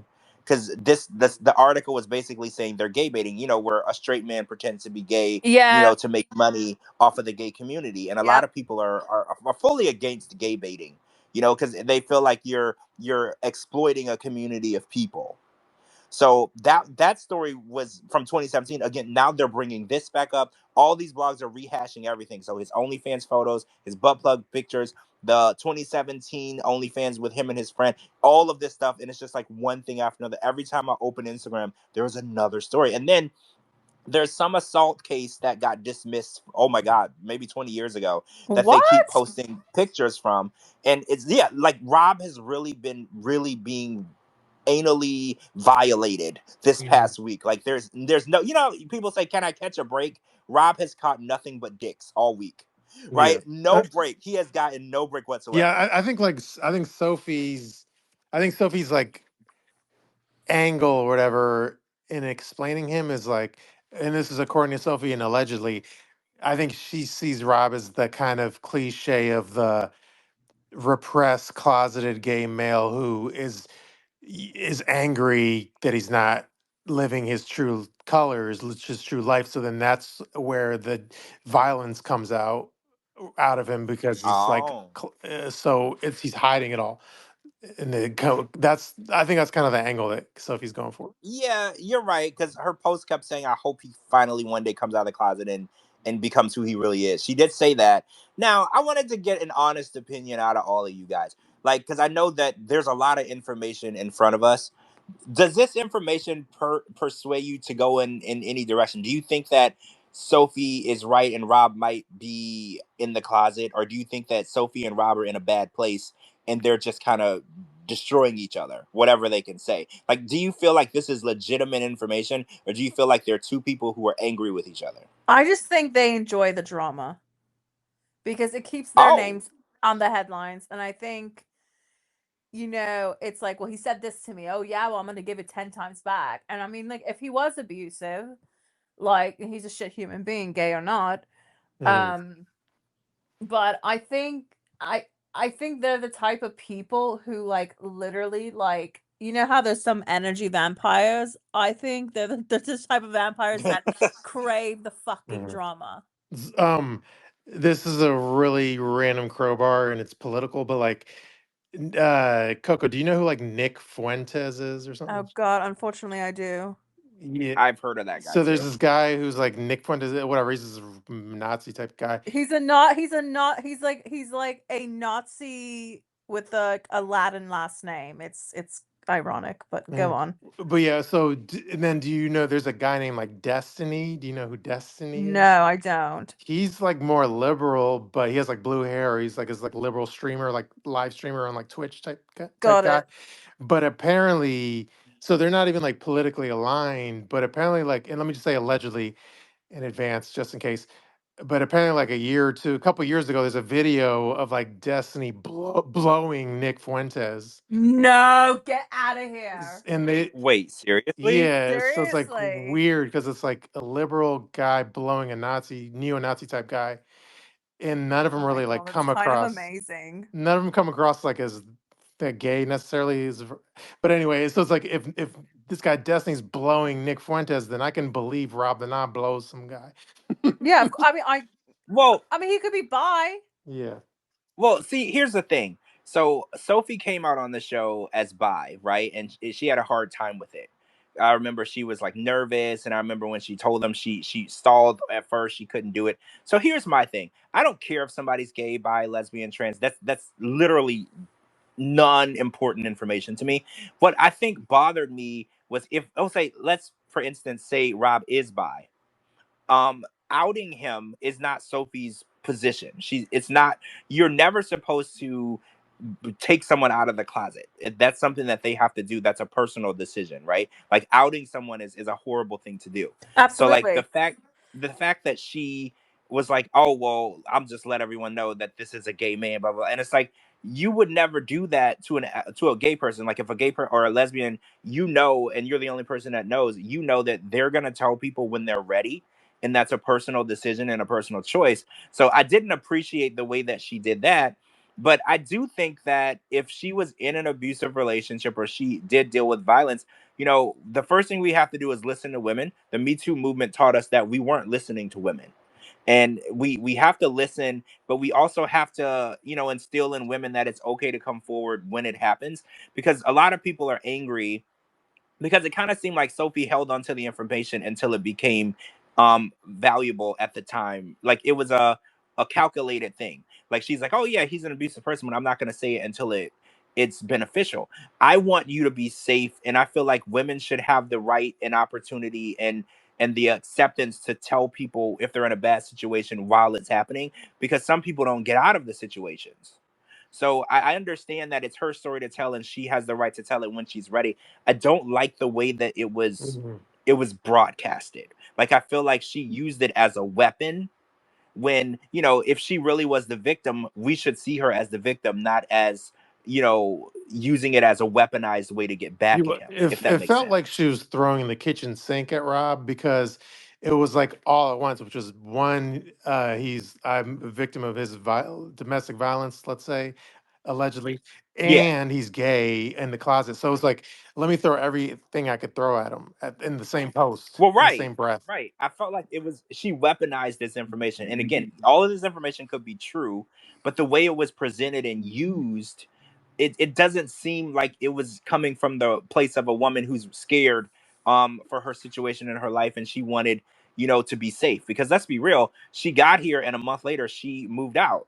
So if she didn't feel safe with Rob, she took really good steps to get herself in a safe place. She moved in with Kay. She wasn't living with him. She didn't go back to him for quite some time, almost a year. So I feel like she did take the right steps to protect herself, if that was the case. We don't know. This is all alleged, but the way that she weaponized the information at the convenience of her Mhm. and how it would benefit her, that kind of bothers me, because I know that there are women who are really in an abusive situation, men too. I got to stop saying just women, and they can't say anything because someone might end their life. If they speak out, their life is completely in danger. So I don't want to lean towards the idea that she's just using this as a way to get back at him. I want to believe her, but the way that she presented the information to me, like you said, it was a weaponized attack. Mhm. Yeah, I think they're both shitheads, is the moral of the story. Well, yes, shitheads, and they're both on OnlyFans, so I think it's interesting that she's shaming him for allegedly sucking some dude off, and then it's like, if this was a woman and she was doing stuff with another woman, I don't know why for a man it's worse to be bisexual than it is for a woman. Like, I feel like in 2025 we need to stop weaponizing sexuality and gender against people too, right? Like, because Sophie is literally bi. She came out on the show as bi. We think she was with Kay, you know. So the way that she's weaponizing Rob for being bisexual, something that she is, it kind of feels like an attack on her own kind, doesn't it? Like, it's It like, how can does. you be so? It's like, how can you be so unaccepting of someone who's the same sexuality as you? You wanted him to accept you as being a bisexual woman, but you can't accept him as a bisexual man. And not only can you not accept it, you're using it to hurt him, right? Like, how can you do that to a person who's doing and Or someone practicing the who same you lifestyle? loved at one point. See, that's a question. That's debatable for me. I don't think she ever loved him. Like, I'm just gonna be real. I Yeah, don't think Sophie ever loved Rob. I've never seen a behavior from her towards him that seemed like she loved him. She was always irritated and annoyed at him. Mhm. I And agree. it's like, I don't. And again, that could be here nor there, but I just feel like Sophie has never valued or loved him. I feel like Sophie is about Sophie, and when Rob can do something to help Sophie, she's all for it. And I feel like now that she's here and she's got everything she needs, Rob is irrelevant, and that's why she's dragging his name through the mud. And again, if what she's saying is true, she has every Mhm. right to say what happened, but it's the way she's weaponizing it to hurt and destroy him. I think, you know, and the way that she waited for so long, because, you know, they've been married for 2 years. If this was going on for 2 years, why are you waiting to just this moment to say he's a bisexual man and that he's been abusing you if this has been going on for so long? Yeah, there's this I know she follows George and I, but there's this like UK British OnlyFans chick, and then she told me that, because you know how like Sophie was on OnlyFans way back in the day before the show. She Yeah, said, Rob too. yeah, yeah, And Sophie's mom. And Sophie's mom. she said, like, according to this chick, she said Rob and Sophie kind of met through the OnlyFans world, so that's how they kind of like met each other, was through the world of Only. Oh, this is new information because they said that they met on a dating app. Yeah, but Right. you So can't this trust is, what they say. yeah, see, that's very interesting. Embellished Mhm. information of how they met. So they met through the OnlyFans circuit. So Yeah. that makes sense because Rob was a pretty big performer. Because if you read this 2007 article with him and his friend, it said that they're making thousands and thousands of dollars a month on OnlyFans. So they were big in that market. I never knew. Obviously, I wasn't on OnlyFans looking at dudes' buttholes, but I never knew. But apparently, Sophie was doing well on her Mhm. OnlyFans as well. So it makes sense that their worlds crossed at some point. Yeah. I think that's probably how they met, in my opinion. That was through the sordid world of OnlyFans. No, I think you're right, and I think that it's just weird that we're talking about Rob sucking somebody off. Like this is such a weird topic, right? Like I was really shocked, like the way that Sophie came with her Fatality. fatality. Like it's just it really caught me off guard, and I was just like, damn, they take away 90 Day Fiance for a week, and now we got cast members blowing dudes, and we got a girl with stitches in her head. I was like, what is happening? All hell has broken loose. I literally felt like all hell broke loose. This whole thing has just been crazy, and now people are picking sides. Like I've been seeing a lot of Team Sophie posts, a lot of Team Rob, not a lot of Team Rob posts actually. More people are taking to Sophie because when a woman comes out and says that she's been through something traumatic, like that Sophie is saying she's been through, we gotta listen to women. Like We have to listen. a lot of the posts, yeah, are like Team Sophie, but if you read the comments section, at least though, there's a lot of comments in my thing where like it was kind of over. There was a lot of like Team Rob comments, but at the same time, commenters. I always take commenters like with a grain of salt, like meaning like I don't trust who's commenting, meaning like because again, anytime there's domestic violence allegation thrown out, and I see a ton of Team Rob commenters, then I get kind of like skeptical of like, Skeptical. is this a Yeah, real I agree. commenter, or is this someone trying to like downplay Rob's abuse so he can continue being on the show? I get Yeah. freaked out And by that. I think it's a very bold and crazy move, when there's a domestic violence allegation and you automatically take the side of the alleged abuser. That's a Mhm. bold statement. Unless you know unless you were there and you can really vouch for what really happened, I think that's a really strange stance. Right? Like the Me Too movement taught us that we can't just automatically assume a woman is lying. You just can't do that. You have to listen to her story and give her the benefit of a doubt and give her the opportunity to explain, because a lot of times in the past decades they didn't do that.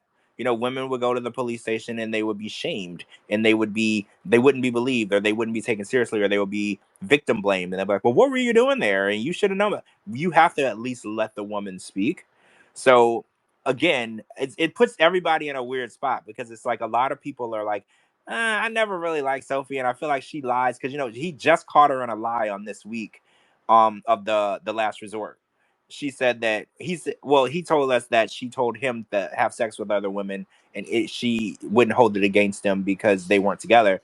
And then she said on the show, I never said that. And then he actually pulled up the actual text messages between the two of them where she did say it. Mhm. So it just puts everybody in a weird space, because it's like, yeah, I want to believe her because we need to listen to women when they come forward, but at the same time they're like, she lies. So it's like, this is it's a hard spot, because you don't want to pick the wrong end of it. Was that when he pulled out the text proving that she was lying? Was that what caused her to have a panic attack in the bathroom? Yes. After he found the text, she ran and called her mom and hyperventilated on the bathroom floor. Mhm. And a lot of people were like, "Oh, she doesn't like when things don't go her way. Mhm. She freaks out, has a panic attack." So people have been not fans of her for a while. So it's hard for people that weren't fans with her to be like, "Oh, well, let me sympathize with her because she just told us this of what was going on with Rob." There are people who have just not liked her for a while, so it's hard for them to change, their stripes. They're just like, well, I don't like what she's saying that he did, but I also don't believe her. So there's those people who are just like in the comments like, well, I don't believe anything she says because he literally just caught her in a lie on the show on Monday. So, but again, it's a weird spot to be in, because that's literally what we were trying to teach people with the Me Too movement. Even if someone lies about one thing, it doesn't mean they're lying about everything. Mhm. So it's a hard place to be. You're like in between. Yeah, and they both have me blocked on social media, so that's why I'm an So objective source. why did Rob block you? I'm confused. What did I've you do? discussed this before on the podcast. So remember that chick? I don't remember her name. Was it like Mason or something? The one that sits on like cakes and balloons. Oh, we did talk about this. Her name is Jordan. Jordan, Okay, yeah. yeah, we did talk about I always this. call her So this Mason. isn't recent. I thought this was recent, No, like when this mess came out. Oh, okay. no, yeah, we talked about where it's like I think I had a post goofing on Rob, and then but hadn't blocked me. But then Jordan forwarded. This is a long time ago, but like forwarded the post to Rob, and as soon as she forwarded to him, then he blocked me after he saw it. And then I got pissed. I got Uh, pissed that she like instigated the blocking, so then I blocked her. Yeah, I get that. Like, why do people have to be messy? You know, like if you didn't tag the person in it, Yeah, there's no reason to forward it over to them. exactly. Yeah, You if I know, want like them to see it in their face, I'll just tag them. yeah, that was messy. But I mean, Sophie has me blocked, but I've seen everything that she posted. You can't block me. Like, you know, there's ways. I've seen everything that she posted, and she's been. It was I called it a organized attack. Like every hour, it was a new post, a new accusation, a new post. Like she definitely declared war on him, Mm-hmm. and you know, it was very entertaining. But at the end of the day, if anybody is getting stitches and getting hurt, you know, we are worried, right? The I, it the part about Sophie blocking me that's weird is like it's one thing if you block me on Instagram, okay, I get it, but she has me blocked on Twitter to where I didn't even know she had a Twitter account, but she blocked me on Twitter. I didn't know she was on Twitter Yeah, either. and so So then wait, did she have me my blocked? theory is that Jasmine must have told her to block me, so then she found me on Twitter too and blocked me. I'm looking to see if if I can find her Twitter, because I wonder if she has me blocked too. I don't know, but I just She doesn't care for me either, so I don't know. yeah. So anyway, I think Jasmine probably told her to block me. But anyway, I think that's enough of that subject. Yeah, that's enough. I think that we're never going to get to the bottom of it until we get more information. Like there's just accusations going back and forth, and you know, Rob is now having to deal with head on his butt plug stuff, Hmm. because like I told y'all, it was literally on my timeline, Yeah, like it I think everywhere. 90 Day Sherry posted it.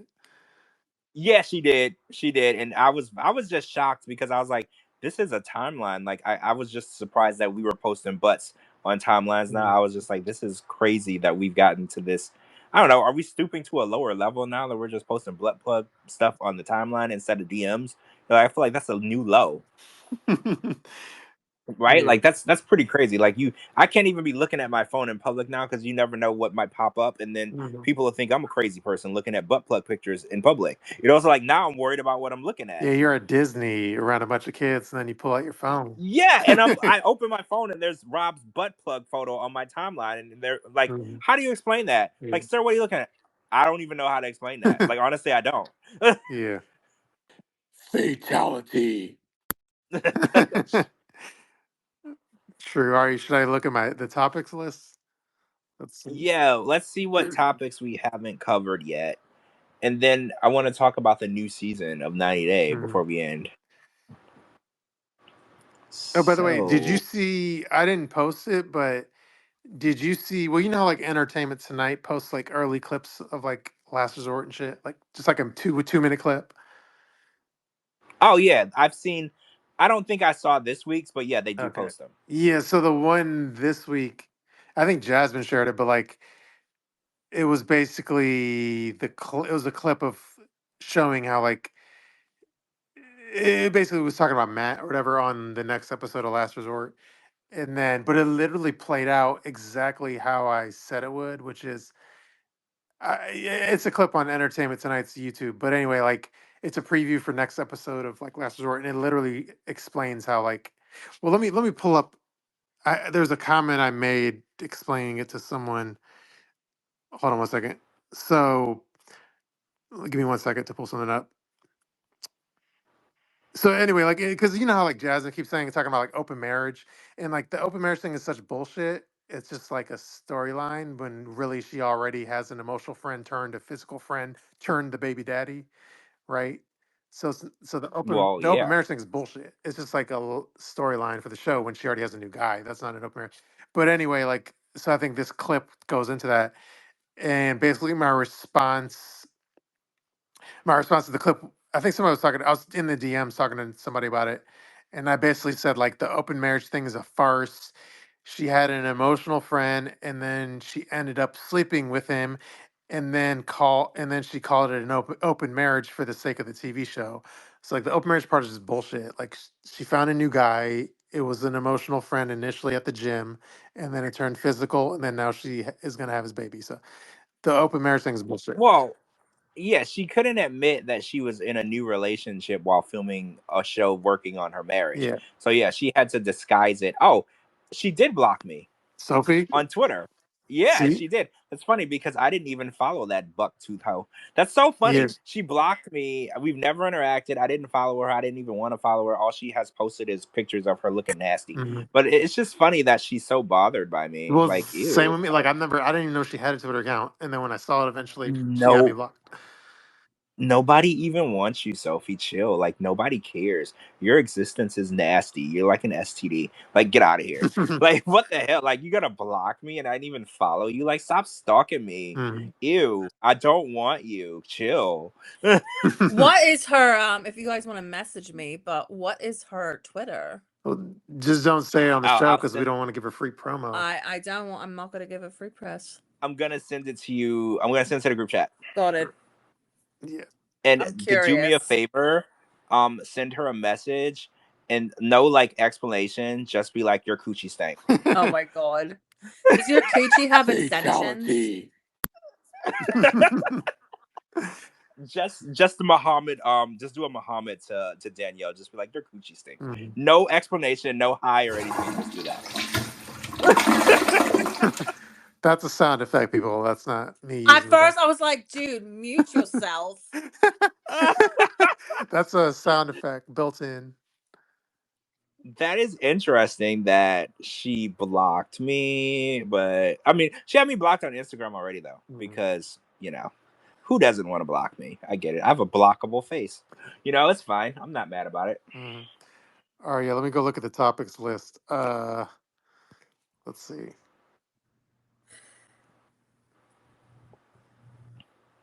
Oh yeah, shout out to the fan that made the Jasmine baby shower invite, which was people Yes. really loved when we talked last Friday of the reviews of the strip club. Oh yeah, I got so many messages about that. Mm-hmm. And we're gonna start working on segments, right? So if a cast member is linked to like a business or a company or a job or something like that, we're gonna try to have a segment where we'll try to get reviews or read reviews, or we'll try to do OnlyFan captions. Like we're gonna try to have a segment every week where we do something along the lines of reading captions or reviews because y'all really like that. Mm-hmm. Oh, and It was so spontaneous, right? Like mm-hmm. we had no plan to do that. It was literally spontaneous, but it was the funniest thing. A strip club called the Landing Strip. It basically writes itself. Literally. Okay, it literally writes itself. And the girl who made the baby shower invitation, I think her name is Ray. She did an amazing job, and I told her that I wanted her to help us make some other stuff. So whenever there's like a 90-day birthday or anniversary or a new baby or something, we're gonna start doing like an announcement. Like for new babies, we'll do a birth announcement. For birthdays, we'll do a birthday card, and then we're gonna make these funny cards that we can start sending around to other 90-day fans, so everybody can get a good laugh. Yeah, and just for the record, that tea about him being a valet, I know it sounded almost like I know it sounded like satire, but the tea like checks out because I heard from someone else that he was in fact like a valet for years. So it's like real tea, just so y'all know. Oh, so were there people doubting it? I People didn't weren't doubt it doubting one it, but bit. just it didn't like blow up in terms of like hot tea, but it is very valid tea. I just want to reiterate. So Jasmine left Gino for a valet driver. Let's let That's that sink kind of in. funny. I mean, It's not ambitious. Mm. It's not ambitious. Like, maybe the dick was just really good. I mean, that could be. It could have been It could have a like you know. blinded her. There's a lot of women that will have an unemployed. They will have an unemployed man living in their house, driving their car while they're at work because the dick is that good. Mm. So it That's could insane be. to me. I know women that do it. They literally go to work and the dude's living in their house, driving their car, don't got no job, don't do nothing but lay dick every night, and the woman is totally fine with the situation. So I guess some guys just have it like that. Mhm. Like he doesn't have to cook, clean, nothing. He just lays her out every night What and the he's got full fuck? use. Yeah, it's that type of situation. Yeah. Full use of the car and everything while she's at work. Like for real. Like it happens. Is he also covered by her insurance? I mean, possibly. It's very possible. Yeah. and he gets to play video games all day. You Aw. know, like it's a whole thing. So I wish that I was laying it like that, Mhm. right? Like I wish. Yeah. Now, so did you see the Lauren thing I posted today? Wait, what did you post? Because he posted a reel today, but what did you post? So basically, I don't know if I should pull back the curtain on like the this information, but like I posted a couple stories of him like about some with some trans his past relationships he's had with some trans women. So I just posted those on my Instagram. But it's like if it was somebody else, it would be like it would be scintillating tea. But since it's Lauren, it's just like yet another story about him with a trans chick in the past. Like, it's not Oh, so it's shocking. about Yeah, like so it's about past so I could relationships I with could read trans. real quick the things I posted. Okay, yeah, let's hear it and see if anything is shocking about it, because it is about Lauren, so we have to see. Yes, okay, let me see. I'll also read real quick. This is he was at some point he was in a relationship with some chick named Miranda. So Lauren describes having an online relationship with a transgender woman named Miranda for a year. During this time, Lauren brought her. During this time, Lauren bought her a plane ticket, secured an apartment, and moved her to her dream city. Their relationship was intimate but one-sided, as Miranda only liked receiving attention, aka not giving. Only like receiving affection, aka not giving affection. After 3 months, Miranda ended the relationship, stating that she had found a wealthy boyfriend and left Lauren. Now, my question to y'all is: do you believe the part where it says Lauren bought her a plane ticket and secured her an apartment Bullshit. No. and moved her into her dream city? No. Yeah, that's where they lost me, because Lauren is not financially stable Hmm. enough to give somebody else anything that is useful. Hmm. So, I mean, I'm all for tea and everything, but they lost Yeah, me when they were like, "Oh, moved her to her dream I think city, bought her all out." obviously the source of this tea is Lauren himself. Well, obviously somebody's trying to make Lauren look good, and it's Lauren, because Yeah, you can convince me a lot of things about Lauren, but you can't convince me that he's out here spoiling women and buying them stuff. yeah. He just doesn't have the money. He told us that he had to get a plane ticket when his grandmother died. Hmm. That's how he got money to get a plane ticket, just to go see Faith. You know, like Lauren is never gonna be in a situation where he's gonna be giving somebody the world. Hmm. Isn't that in the Chris Brown song? He's like, maybe I could change your life. Lauren is not gonna change your life. Hmm. Maybe for the bad, but not for, he's not going to take you and put you in a better situation. I guarantee you that. Yeah, I think we're all in agreement there. Okay, and then there's a quick other anecdote about him. He's with some this, and I don't think this is about Carlos. This is someone else. So Lauren recounts meeting a beautiful transgender girl from Mexico after an online relationship filled with passion and lengthy chats. When they finally met in person, they spent one magical night together. However, the girl insisted they get married the very next day. Lauren hesitated because he had many questions about the sudden proposal. Due to his refusal to marry immediately, the girl left him forever, which he deeply regrets. And people were saying in response to that, it's like, well, wasn't he trying to like marry Faith basically the next day? So it's like, was the lesson he learned from that is to like pull the same move on Faith this time? I have a question. Mm-hmm. Why does this sound like it was written by Chat GBT? Seriously. Uh, I don't know. I It don't. it seems, Mm-hmm. I don't want to I get don't know. It into it, just but seems. yeah, Oh, okay. Because I was no, I'm not doubting the tea. It's just yeah, the way that it's worded is really weird. yeah, Like, because when you get tea, like if you go on Reddit or you get somebody in your DMs or whatever, it doesn't usually sound like this. yeah. Like usually the wording is normal everyday Yeah, communication. Like no, I feel well, like the this was. answer is I don't want to say, but I do. I will say it was a situation where I'm not going to spend like 10 hours reading something. So yeah, so some shortcuts were made. Also, it was summarized. Yeah, Okay. because imagine if a text file is like 4 megabytes big. That's a pretty No, big I text get it. file. Yeah, I get that. Yeah. I get that. So yeah. Anyway, so yeah, that was some little Lauren tea. I know it's like not really huge in the world of Lauren, but anyway. Well, speaking of Lauren, he is in the Philippines right now. Hmm. And did you see that he posted a reel with Faith today? Yeah. So I don't know if this is current or this is something he had on his phone. You got to be very careful with what people post, because you don't know if it was on their phone already, but I do know he was in the Philippines. I saw him on live, and he showed the skyline where he was. He was actually in the Philippines.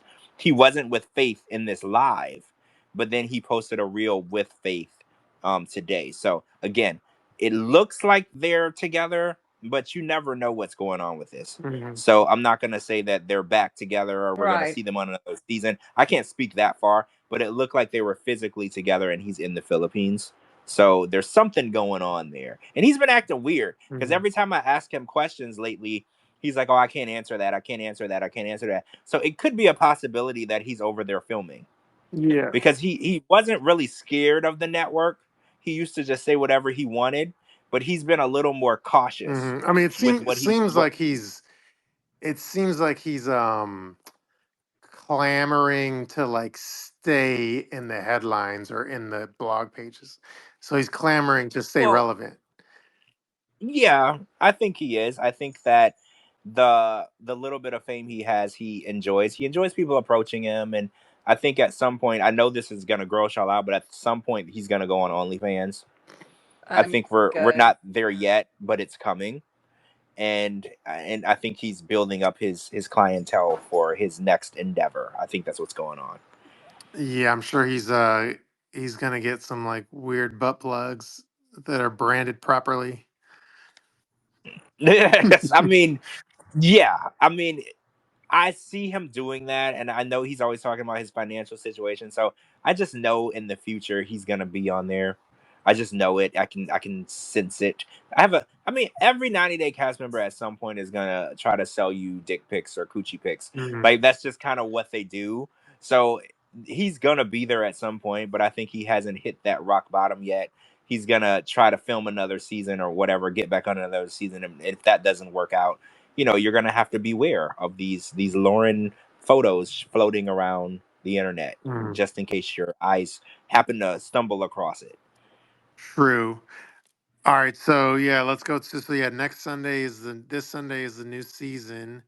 And then I managed to find the preview paragraph like on the TV guide, and it says Matt and Amani consider divorce to bring their fiance to the U.S.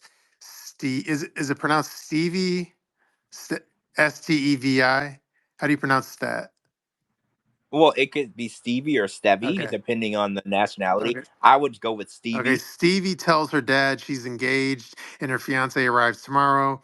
And then Mark's daughter sees red flags. Mark is the guy with like the young chick, the old guy with the young Yeah. chick, who's Coco's favorite. And then Sarpa's behavior rattles Shekinah. So those are going to be like the Uh-oh. people that are going to be on the first episode. I'm excited that the thruple is going to be on the first episode Yeah. because I am they're the too. main event. They're the filet mignon. They're the third course of the no. They're the second course of the 3-course meal, right? Because the third is the You're the dessert. So menage a yeah, they're trois, the you main mean? course. Yeah, so I'm really, really interested in this couple. They better not let me down, right? Like I want this drama to be real. Because remember the first time we had a throuple, it was Frank and those two Mm-hmm. chicks. I can't Yeah, I remember Oh, think. their love yeah, interest. they used him and Yes, it was such a letdown. It was literally the most letdown storyline. So I want this to be better. I want this to be a real throuple, a real menage. I want all the crazy and wild mess that comes along with it. Like that's what I'm Mhm. I'm waiting for this. See, I'm a little worried that this again. I don't know anything about Matt. I haven't like had a chance to dive into his whatever social media or whatever. But I'm a little worried that and I don't know anything about him, and I'm only basing this on one simple fact. But I'm a little worried he's like a fame whore. And the reason I say that is, remember I told you the story where like he seeked out like Liz at a restaurant and talked to her about the show. And I feel like if you go out of your way to like talk to an existing cast member, you're like kind of teeing up like being a fame whore. So wait, he found Hmm. Liz in a restaurant and Well, approached in the her. restaurant she worked at in San Diego, Oh, okay. and And approached her and and this was kind of, before he was before. on the show and kind of picked her brain about being on the show. It just like, Oh, so this was before he was even cast. I think so. Yeah, I've mentioned this before on the podcast, but yes, That is a little yeah. thirsty. So it's like That is thirsty a for little like thirsty. fame and shit. well, so is his acting skills, but there we go. Hmm. So yeah, Hmm. I feel like he could just like he's just trying to be famous. And I'm only basing it on that simple fact. Based on that alone, strikes me as like he's trying to be famous and shit. Well, one of the girls in the throuple is already verified. Oh, Manja. Because look, Mangina. I found that Manjasi, Mm-hmm. I think it is Manjasi, and then there's a Hanny. Mm-hmm. She's not verified. Okay, I Which one's found that. more attractive? The Haney girl is the hotter one. That's the one that's not verified. Yeah, she's not verified. Okay, so Matt, I found his Instagram. He has 120 followers, and there's one, two. He has kids. Mm. Yeah, two of them. Okay, that's interesting, and they're little too. Oh. So that'll add a little extraness to the story because I didn't realize that they were a throuple and they had kids too. So that's gonna be an interesting conversation to have. Mm. I'm glad I'm not gonna be there. Se- He also used to have really long hair. Send me the thruple chick that's more attractive. Send me her Instagram. I need to look her over. Oh, she's hot. Do you need to have a real hard look, Shabooty? You know it. She's hot. Oh, there's a video of the two of them throwing money on the third one. I'm gonna send you that. That's hot. Okay. That's cool. I like this. Mm-hmm. Someone said. All right, Someone said, and the girlfriend has 3 kids. Oh, it's 3. There's only 2 on his Instagram, so there's a third. Interesting. Mm-hmm. True. All right, yeah. Let me send you her. Oh, and you're right. He's been posting about 90 Day Fiance for a while. Mm-hmm. Well, actually, I'm gonna send you both because now that I'm looking at her in the face, the other one might be hotter. Okay. I'm gonna send them both, and then you decide who's hot. You decide who's hot. But now that I'm looking at like a closer up photo, she's kind of looking hotter than the other one. But you decide. I don't know. This is gonna be a good season. I'm also interested in Sean and Aaliyah's storyline. Like I've always been interested in their story. So yeah, I feel like this is gonna be a good season. You know, we got new people mixed in with some classic people. Like I'm just ready for the new cast members. You know, I feel like we've been recycling people for a long time. The Last Resort is like another recycled cast member. Then we're gonna do the Last Resort House right after that with more recycled people. I'm just ready for new cast members. I'm ready, and I really wish that we could get some real cast, like normal people, like Danielle and Muhammad and Nicole and Ads, just normal Americans falling in love with foreigners. No social media influencers, no singers or rappers or actors, just regular freaking people. That's all I'm really asking for. Because I feel like once we get into that realm of, you know, singers and actors and social media influencers, it's all acting. And I don't want to watch a scripted drama. That's why I watch this. I want to watch real people make horrible decisions. That's what I tune in for. I don't want to watch people make calculated fake decisions so they can be famous. You don't want to. You don't want to cast with like 6 Jabris on there. No, absolutely not. I feel like if there's, you know how some shows like The Circle, they want you to have like 100,000 followers to get casted. I think it should be a deal breaker. If you have more than 20,000 followers, they shouldn't cast you on 90 Day Fiance. Like I think it should work the opposite because I feel like if you are already famous, you shouldn't even be allowed to be on the show.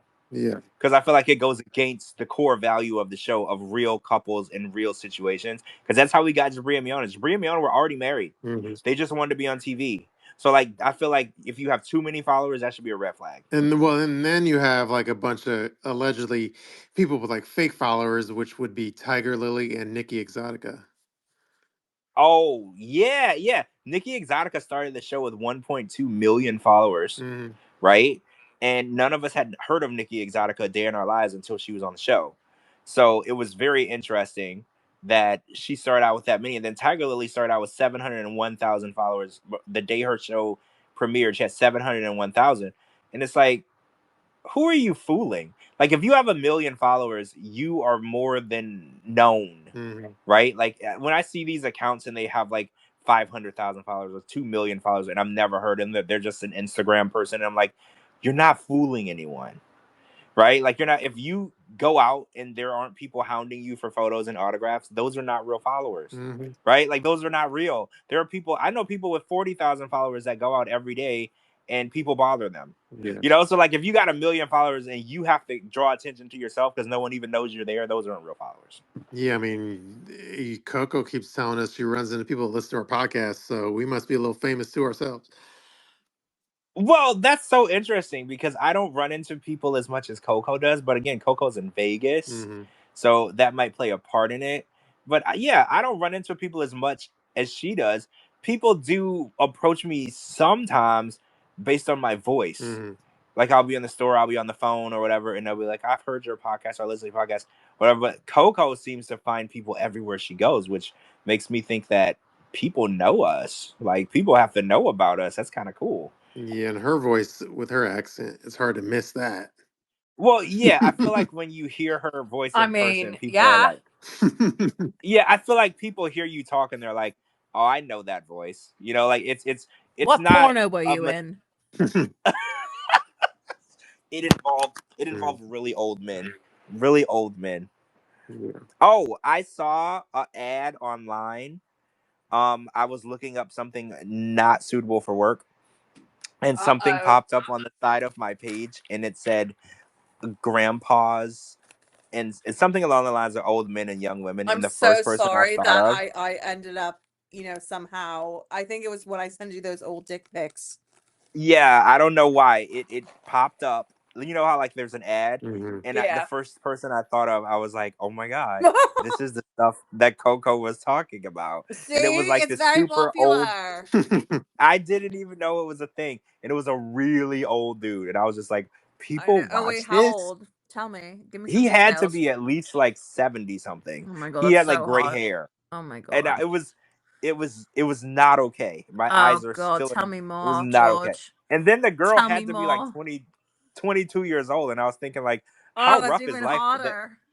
And I was like, how rough is life for this 22-year-old that she's having sex with this old dude? Darling, I like how rough? Free. Get out of here! I would have done it for free. All I was thinking of was that poor girl. She's gonna regret this. Like that's all I was. I was like, she couldn't possibly be doing this because she wants to. And then Coco's like, damn right I am. I mean, why wouldn't I? Well, but by the way, I think the Amani chick is hotter. I'm gonna agree. I just saw her. I just saw them, and yeah, I agree. Yeah, I fumbled afterward. After I saw her picture closer up, I wanted to retract. That's why I just sent it to you. I was like, you decide. So I was like, now that I'm looking at her close up, I kind of think she's the hotter one. They're both hot. I mean, let's just be real. They're both hot. The Matt guy is living a great life, right? Like I feel like he's living a fantasy life most men only dream about because they're both hot. Like really. Yeah, thruples are always weird to me because it's like there's always out of the two chicks, there's always one that's like way hotter, and then so you just know she kind of rules the roost, and then the other chick is just like a secondary cum receptacle. Pardon my French. So it's very. It's also weird when because I've watched those Sister Wives shows and the Seeking Sister Wives shows. It's just weird when there's a really hot woman that gets a guy and then she's like, you know what, I would share this person with someone else. It's just really weird to me. I don't know. I'll never understand it because I don't understand like polygamy or polyamorism or any. I don't understand any of it. But it's just odd to me because as a kid, I remember when I had toys and other kids wanted to play with my toys, I would smack the kid if they touched my toy. Like I don't like to share. Okay. So like the idea that there are people that are beautiful that don't have to share that just want to share is just really odd to me. It's just an odd thought process. Yeah. True that. Oh, should I give some quick Patreon shout outs and then I can read the comment section? Yeah, let's shout out our Patreon subscribers. Make sure that we give them their spotlight. It's been growing, guys. It's crazy how many people have joined. And if you listened last week, you heard our premium last resort after show that we did last week. So that was for our Patreon subscribers. You heard it first. Yeah. We discussed that episode. It was actually a really good episode, and that was pre all the Sophie and Rob drama. So that was the calm before the storm. Y'all got to hear that first. Yeah. So let me give some shout outs. Shout out to Eric who joined the Patreon, and shout out to Kanton. Eric, And Kanton. and Eric and we might have Kanton. mentioned them last week, but Jenny in Toronto again. I'll give a shout out. And shout out to Thank Hannah. Oh yeah, you. Shout out to Hannah who just Jenny joined from too the live. north. Oh, Hannah. thank you, Hannah Thank and you, Jenny from the guys. north. Yeah. We Oh, appreciate you guys. We love for you. sure. Yeah. So join our Patreon. Oh, and then also if you're like not in, if you don't want to like get it, if you don't want to download another app or sign up for another service, but you do want access to like if we do like a premium show, which we did like a last resort wrap up show. So now if you go on our Apple podcast, there's an option to do like a subscribe to like premium subscriptions. That way you'll get access to like these episodes that are also on like Patreon. And so it's also available on Apple, long story long. So you could subscribe on there. Yeah, you don't have to join the Patreon. You can also get the same content on Apple. And also, if you or someone you know is looking to advertise, we are looking to place ads. So if there's something that you guys are, if you're a business owner or if you're pushing a product that you want us to talk about on the air, not just butt plugs and dildos, guys. We want to do other things too. Mhm. But if you want, contact us and we'll talk about our advertising with you guys. Because, we're growing and we want to make sure that we are getting the revenue in so we can start having more guests. And, sometimes guests, we incur fees and costs, but we definitely want to keep expanding and eventually grow and do live shows where we can actually go out and record in Yes. front of an audience. So if you guys know of anyone that might want to advertise, we would love to advertise with you guys. And I think it would be fun having Coco read an advertisement because I feel like she can make anything sound dirty, Mhm. I really can. right? It could be about Metamucil, and she'll be like, Hey "Guys, boys, do you have you do you need ever just Metamucil?" really needed the nice fiber to go through you? Why not try some Metamucil? See, I feel like it literally it's Mhm. dirty every time. Yeah. So if you know anyone that needs to advertise, or if you're a business owner, or if you're selling shirts, or if you're TigerLily and you're selling things that people don't want, maybe we can help. Mhm. Maybe we can help.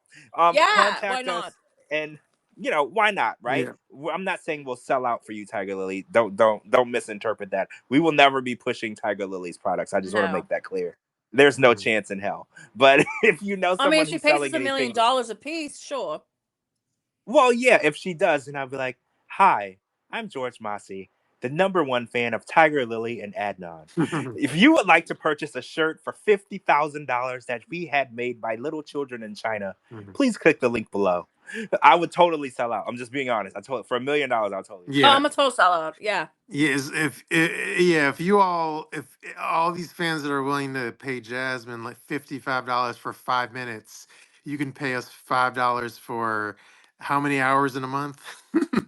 Oh, we give y'all like 20 hours of content a month, guys, Mhm. and we're talking about everybody's favorite subject. Yeah, Reality trash TV, right? Like we're talking about everyone's favorite subject. So I feel like yeah, it's worth it. Jasmine is not going to give you $55 worth of information and content, mhm. but we totally will. And we're charging like 95% less.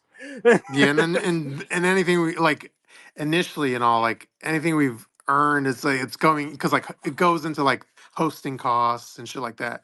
Yeah. So Yeah, it's not like we're taking your $35 and running It's and not having like a we're charging $15,000 for a GoFundMe. yeah, exactly. yes. You don't have to worry about subscribing and then each of us getting a Range Rover. Yeah.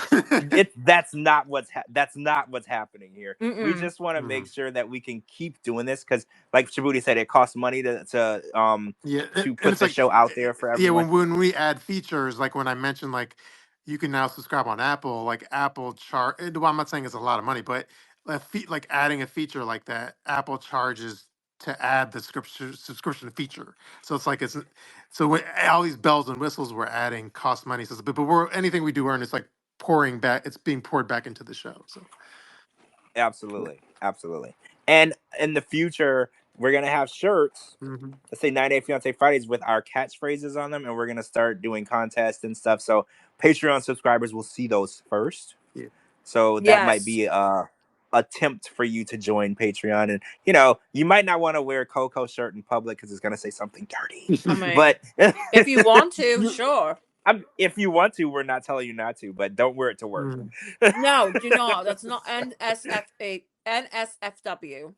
No, yeah, don't get fired. And if you do, come on the show and tell us what happened. You might get fired, or you might ask for my number. I don't know which. Well, I was gonna say your boss might fire you or ask to see you in the back room. Yeah. And then you may get a raise. Who knows? Multiple times. Right, you may get a raise. Multiple times. Or should I read the comments section? Yeah, let's read some Read the comment comments. section. Okay. Oh, and I want to mention I miss Lana. I hope everything is good with Lana. I know she went through a very tough time recently. Yeah. So hopefully we'll have Lana back on soon so we can hear what's been going on in Fresno, because a lot of crazy shit's been happening in Fresno lately. Yeah, I hope Lana's doing well. I don't see Me her. too. I don't see her live listening though, right? No, she's not here. So hopefully everything is good. Hopefully she'll be back soon. We miss her. I know you guys. Everybody was very taken with that story, the missing chick in the Airbnb and the porn star and the orphan. That was a huge deal. So I know we want to get her back on so we can hear some more. With her working with the Airbnbs, there's always something crazy going on. So hopefully we'll get her back soon. Though I will say sometimes I think with recently all this shit going on where she just what I was about to say is what she just tweeted at me. She is listening live just anonymously, probably because she doesn't want to speak. But she is listening to us live right now. But Oh, you're she's just here. not like in here with her main account or something. So because she probably doesn't want to speak. Oh, it's okay. We're not no pressure to speak. We just miss you and hope you're good, and hopefully in the future you'll be back on and back to your storytelling that we enjoy so much. True. All right, let me go through the comments, and then we could, I guess, end it. And we'll be back Sunday night to talk about the new season, obviously. I know. I can't wait. I'm so excited. Yeah, I agree. Okay, so I'm just gonna go through some comments. Yeah, she says she's here. I'm here, guys, anonymously. That's Lana. She Bells, She Bells, aka Sherry. She says, I love the sound effect Shabooty. It cracks me up. Um, She also says, I think they're both hot and he's very basic. Talking about the thruple. Oh yeah, isn't it always that way? The guy is always basic and it's two hot chicks. I've noticed that. It's usually a basic face dude and two hot chicks that probably should be out of his league. That's usually how I go. I just have a premonition I'm probably going to be hating on him, I assume. Maybe. I mean, I feel like I have a automatic hate towards him, or it's more so of an envy. Because he's living a dream, right? So I'm gonna find something to hate about him just because I'm envious. I'm sure we'll find a creative way to tear him down. No, I'm kidding. Oh yeah, he's not safe. You are not safe, dude. Yeah. Trust me. Let's see. Some of the shit I may have read earlier, but I'm just going to read it again anyway. JAL says the couple has 2, and then the girlfriend has 3 kids. And then, so I guess that's 5 kids. I don't know. Let's see. Oh, so Lana says we got a 30-minute preview tonight of the new 90 Days. So I guess some people did see the 30-minute first look or whatever. Oh God, I can't wait. I'm gonna go watch it when we're done. And then this is, I think, is in reference to Matt, and it's better dick than she was getting with Gino. Oh, I don't doubt that. Yeah, I don't think we're no gonna. offense. That's, even though I'm Team Gino, I'm not gonna defend his dick. Yeah, I mean, I'm just gonna say Gino doesn't look. I'm just taking a look at Gino. I'm just gonna say that he hasn't wowed a lot of women with his dick. I'm just gonna say it. Like, Gino doesn't come across as the type of guy that women are like gonna change their world for and leave their husband for. Yeah. Like, I'm just being real. And usually the broker the dude, the better the dick. That's what women always say, right? So the dude who makes the least amount of money, who dropped out of school, who probably can't pay his car insurance, that's the guy that's gonna dick her down. The dude who can house her, take her on trips, and give her everything she needs, he's not gonna make her arrive. The Okay, he's not gonna do that. That's just kind of how it the works. guy that crawls on his knees to clean strippers' dirty ass cars while they're dancing, and he's in the parking lot cleaning their cars. He's the guy that's gonna dick you down, right? I'll take the free trips versus the big dick. Thank you very much. George, are you there? Oh, did we lose George? Hello? Yeah, I think we lost George. Okay, we may have lost George because I was expecting a reply when I was made my comment. Hold I on. was too. Let me text George because we lost him. Okay, let me just read through his comment. Okay, hold on. He might be leaving and coming back. I don't know. Okay. Sorry, I don't know what happened, George, but okay, let me just go through the comments again and we can end this shit. Yeah. Okay. Give me a second. Okay, this person says, I'm Team Rob. Sophie is always being the victim. And then, I don't know what happened. I'm back. okay. All right, I'm just going through the comments. This is about Sophie. I don't think she loved him. She's a liar. So this person is Team Rob. See, a lot of people are, and Mm, I kind of take. I, I believe that she never loved him. Like, I'm not gonna say that what she said isn't true. I'm not gonna go that far. I don't know that. I don't think she ever loved him though. mm. Mm-hmm. Okay, let's see. In regards to Sophie and Rob, hurt people, hurt people. Sophie is a child with issues. See, like all these like comments are all like Team Rob, which is kind of annoying. Does it even though Sophie has us both blocked? Does it matter Well, that yeah, I was gonna say, why is that annoying? Sophie's no, annoying to me too. I just for some reason, even though I don't like They're Soph, both annoying. yeah, they're both You're annoying, but right. You're right. for some no, like for some reason, Rob fans annoy me more than Sophie fans, even though they both annoy us equally as They people. want that broke dick. I guess so. See, I They told you they it's the want that broke. rubber ducky dick, yeah. It's no bathroom, but he's gonna dick you down. Mhm. Like, it's how the world works. Mhm. Let's see. See again. This is same. It's just annoying. See, the part that annoys me is like if you're Team Rob and you post a comment that you're on Team Rob, that's cool. But what annoys me is this. Like for example, in this instance, the same person posted three separate pro Rob Oh my comments. god. That's what It's annoys me. Rob. I don't think Rob it's is Rob. Is that you? I Are don't know, you but here? that's the part that annoys me. It's like the same person posted three different so this third one it says, does it matter if he's bi or not? Sophie's so difficult. She blames Rob for everything. And this is the same person that just posted two other like pro Rob shit. Anyway, let's keep going.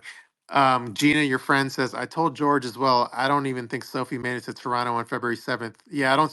I think she posted a thing saying she had like travel issues or there was an issue. Yeah, yeah. So that appearance, yeah, Yeah, it got Gina, you were canceled. right. Yeah, that appearance got canceled. She didn't show up. So if anybody bought tickets to see Mhm. her, she did not show up. Yeah, there was some issue with like Aw. her travels, whatever, something happened. Yeah.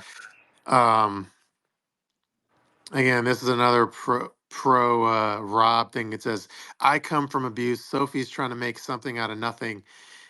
So yeah, again, see I get when I hear like a lot of these account. I'm not saying this is the case in this instance specifically, but I think there's a lot of burner accounts that are very like pro network, and if there's like a DV allegation, these pro network accounts come out of the woodworks and like try to downplay anybody else Yeah, I agree. that's alleged to be abusive. So anyway, Mm. here's a funny photo. Oh, I gotta send this to you, George. There's a photo. I'll tag you too, Coco, of like a Yeah. rubber ducky situation in a Jeep. It's like a meme. I'm gonna. Yeah. I don't know if you saw it, but I'm gonna send it to y'all real quick. Um, Oh, is it in the comments? It is, but I just tweeted to y'all. It's in your now. It'll be in your at mentions as well. Okay, okay. So okay, that's posted. Check that photo out. It's also on my timeline, so anyone else listening can look at it. It's a meme with like rubber duckies. Oh my god, Jesus Christ. Do you see it, George? It says when a Jeep crashes, and it's a guy like smothered in ducks. I'll retweet myself too. Okay. I see it. Yeah. Okay. So let's see what else. Kind of amazing. Gina says there's so much drama between Rob and Sophie. As I told George, if Rob is gay/bi, it's his choice and life. When and if he wants to come out. Um, let's see. Straight men do gay for pay, and again, this is the same person. It's the same person with like four. No, it's a different person with like 3 pro Rob tweets in a row, that's the part that annoys me. Anyway, let's skip through those. Didn't Sophie leave him to stay with a girlfriend? Yeah, we already talked about that. Yes. And she came out as bi on the show. Yeah. Yeah. Let's see. There's a wave amongst Jeep owners. Yeah. Let's see. I think this is in reference. I assume this is in reference to Scott, but it says he's trying to stay relevant, and you're all helping him. Oh. Mhm, I mean, okay. mhm, We have to talk about it, like it is what it is. Like, so how do you ignore an entire cast member? Like we basically talk about whatever is going on. mhm, I know people would rather we just ignore his existence, but that's mhm, not how this works. Like, all of the cast members are part of the 90 Day universe, and we try to keep a pretty broad topic base for everything going on. mhm. And then let's see. This person says it seriously sounds like Escott is airing his dirty laundry so he can claim to be a victim. He is just a victim of middle age crisis. Yeah. I Mhm, mean, yeah. I think he's getting to that age where he doesn't like being alone. Like, I mhm, think that he's been fine, like just banging random chicks or flying to different countries and banging random chicks. And I think he's probably getting to the age where he would rather have a person that he can just have with him all the time. And I think that's why he's becoming kind of almost desperate. Like, at this point, the way that he goes after women and he's so aggressive. Every day he's posting pictures of some random chick, and he's gonna mhm, go see this person. And I think it's coming across as really desperate. But he's gotten to the point in age where he's like, damn, I could end up alone for the rest of my life if I don't get my shit together. mhm. And he's like trying really, really hard to fix it. But it's making it look desperate in everybody's eyes. Yeah, I know he got his upper lip fixed, but I guess he still needs therapy or something. But anyway, don't we all? Uh, yeah, I'm in therapy now, so mhm, I totally get it. yeah. Okay, let's see.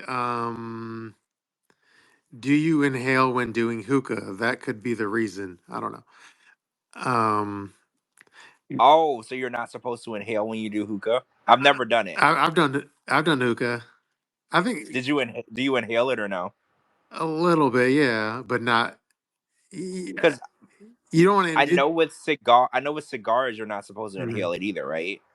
Yeah, with cigars you're not supposed to. With hookah, Good Lord, no, not with cigars. But hookah, yeah, it's yeah, it's like it's like a vape. Yeah, you yeah, inhale. It's just like a vape. it's just like a cigarette basically in terms of smoke. Yeah. Yeah.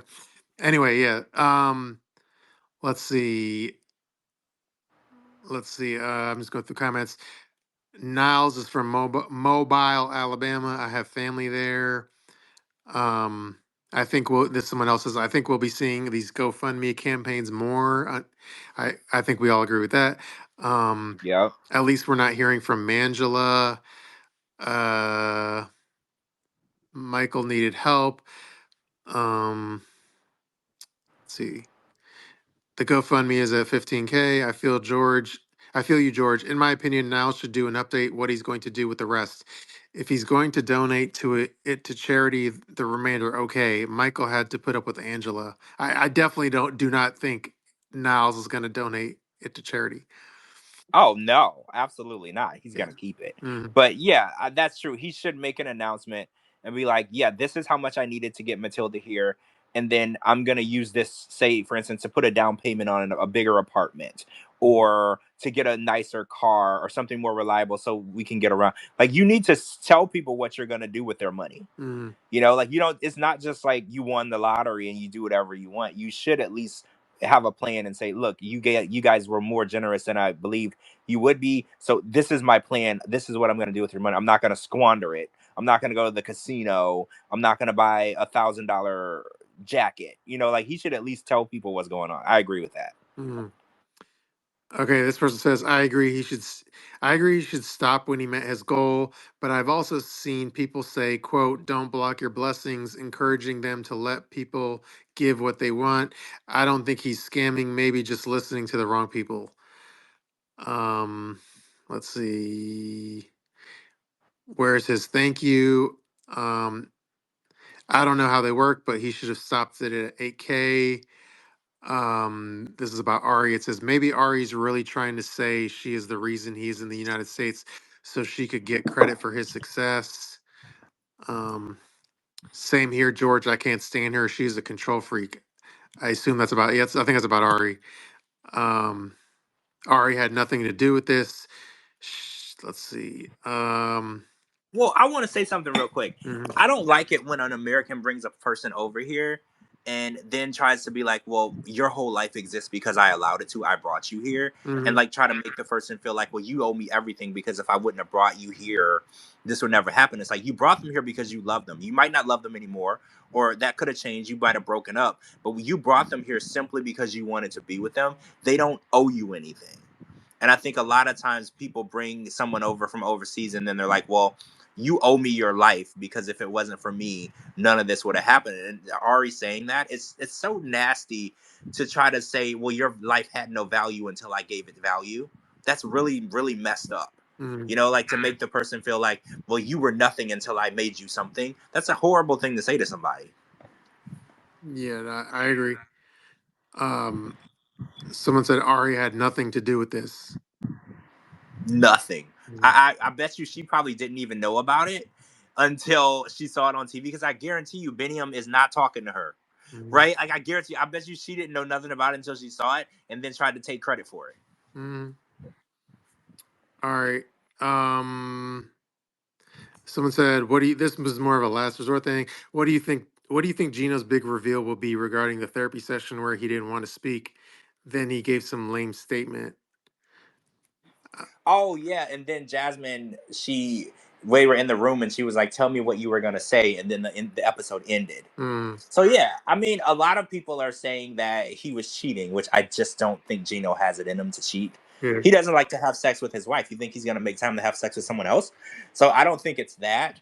Like, I'm not 100% sure what it is, but my thought process is he's been talking maybe to other women through maybe the Sugar Baby app or Mm. some other app. Like, I think maybe he's been like talking, like emotionally talking to someone else because he's not getting any emotional support from Jasmine. But I don't think he's actually having sex with anyone. He don't even want to have sex with her. Like, so I don't think that's what it is. I don't know what it is, but I feel like whatever. I think it'll be like a letdown. I feel like it's one of those like preview. It's like one of those like cliffhangers, and then the cliffhanger doesn't like match the hype. Like Yeah, whatever it I, is, I it's don't. gonna be like a. It's gonna be like a nothing burger. Yeah, I don't really think that it's anything substantial. Like everything on the show has been a letdown. Like we found out that Julia was cheating 4 years ago. Mm. The cheating that Florian was supposedly doing is way back from on season 3 or season 2 of Darcy and Stacey. We're talking like 7 years ago. Like everything was a complete letdown. There was no information, no new information on this whole season. So don't think that we're gonna get any new pertinent information. We're not. Mm. And then let's see. Sorry, I'm just going through the end of the comments. Happy. A lot of people saying Happy Valentine's Day to us. I get to catch you guys live. Oh, that's a her at sign is like Canna Moore. She's the one that joined our Patreon, so thank you. Oh, hey, yeah, yeah, yeah. I've been tweeting with her back and forth. Thanks for joining us live. I know a lot of times Mhm, people say they can't catch us live and they listen to the replay, but I feel like it's more exciting when you catch us live. for sure. All right. Let me just see if there's any other new comments since I first started reading comments, which is like two more. Is one was one last comment, which is oh yeah, Hannah says, I feel like it's something not very bad. They're just trying to get people to watch a show. Yeah, this show has been a real drag. Hmm. It's definitely been hard. And Shabooty, you described it best. It was like being asked to stay for detention after class. It's like we're being punished with this season. You know, Hmm. like it's really hard to get through. And between the sheets is even worse. So if y'all are taking one for the team, y'all are really doing, a service to the franchise because a lot of people ain't even watching it. True. I think that. concludes the comments, and I think we went through all of our topics. That's crazy because we didn't even get a 90-day this week and we still had so much shit to talk about. That's crazy. Yeah, and I guess just a reminder, if someone sends you EScott's dong videos, you don't have to necessarily forward them to me. Oh yeah, I don't have to see them either. But Captain Picard would like all nude videos forwarded to her for further examination. Yeah. And then when she's on the show, she will discuss them in detail for everyone who don't. If you don't want to see it, but you just want it described to you, then that's the situation we'll be in. We're not suggesting that anyone actually go and look at those pictures or videos. You won't like it, trust me. True, and I think Coco had to pop out because I guess maybe she had to finally start her Valentine's Day festivities. I don't know. Oh yeah. That could be. And also, she says she works tomorrow, right? Yeah. Yeah, she might have to get up for work. Yeah, she's back in the corporate world. She's out of LA and now she's working in Vegas. So she's dealing with some guy who thinks DV is funny. So she's got a lot going on over there. Yeah, I did. She did post a photo though, which I'll have to text her and say if you're trying to keep a low profile, like don't post like the photo of your workplace or like inside or something. Oh, I think I saw that. Yeah, it was like the lobby. It Yeah, looks really fancy. but I saw that too. You got to be careful. The internet is a scary place.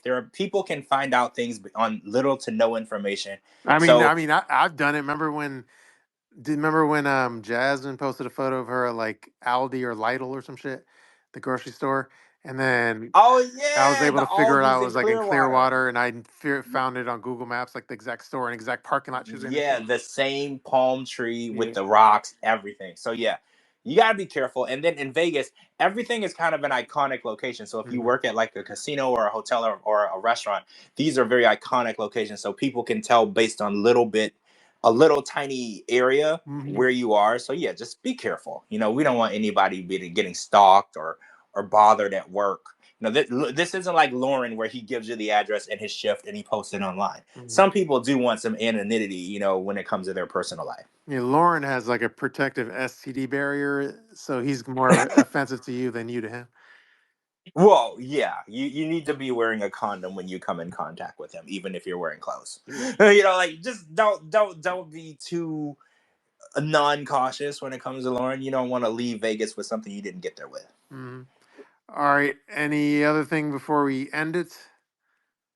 No, that's it. I think we covered it all. This was another good episode. Thank you to all of the people who listen live, who stream, who join our Patreon, who will be joining our Apple subscription. We appreciate all of you. Thank you for being as obsessed with 90 Day Fiance as we are. I feel like we're all like this tight-knit family, and it's very therapeutic to talk to you guys every week. These 3 hours or whatever we do, all the ills of the world kind of wash away, which is always a fun experience. Right? Who would have thought that we would be the anti therapist? There's so many therapists who could be making money off of us right now, but we're just talking 90 Day Fiance and solving all our own problems. So screw the therapist. And look for me to distill that EScott tea that I dropped. I'll put it into some form of an Instagram post tomorrow, hopefully. Oh yeah, but just remember y'all got it here first. Yeah. But it'll be up tomorrow. True. And Also, this will be up tomorrow. yeah, exactly. Actually. On Spotify and Apple. And then, like I said, join our Patreon to support us. And then if you want to listen to like, for example, the Last Resort wrap-up show, that's on like Patreon and it's on Apple premium subscriptions. And then you can listen to an exclusive episode that George and I recorded last week. And then we'll probably do another one next week, as long as Last Resort continues to be half decent. Yes. Also, right before we end, I found out there's 17 episodes of The Last Resort and 3 parts of the tell-all. So that gives y'all an idea. This week will be episode 12. So we are not close to the end, but we are getting there. And I don't know any specifics, but supposedly the tell-all is like explosive. Oh, it is. I know some things that I can't say yet, but guys, The Last Resort is going to be very underwhelming, but the tell-all is going to make up for it. That's all I can say right now. As time gets closer to the tell-all, I'll probably be able to tell y'all a little bit more inside stuff, but it's gonna be worth it. I mean, again, I don't know inside shit, but if I had to guess, I am going to assume that when they, because Gino's going to be there, Jasmine's going to be there pregnant, and then I assume they're going to haul out Matt, and Matt and Gino are going to meet face to face on the tell-all, and it's going to be very what's a good word for it? I don't know. I just know it's going to be very crazy. Awkward. Awkward, yeah. Well, not only that, I'll give y'all this. I don't want to get in trouble. I'll give y'all this. Gino's birthday was the weekend that they filmed The Last Resort Tell All. So Gino, they brought out a birthday cake for Gino. Not on camera, I believe, but off camera. And they sang happy birthday to him. And Matt was at the tell-all. I'm just gonna put it out there. I'm just gonna say it now.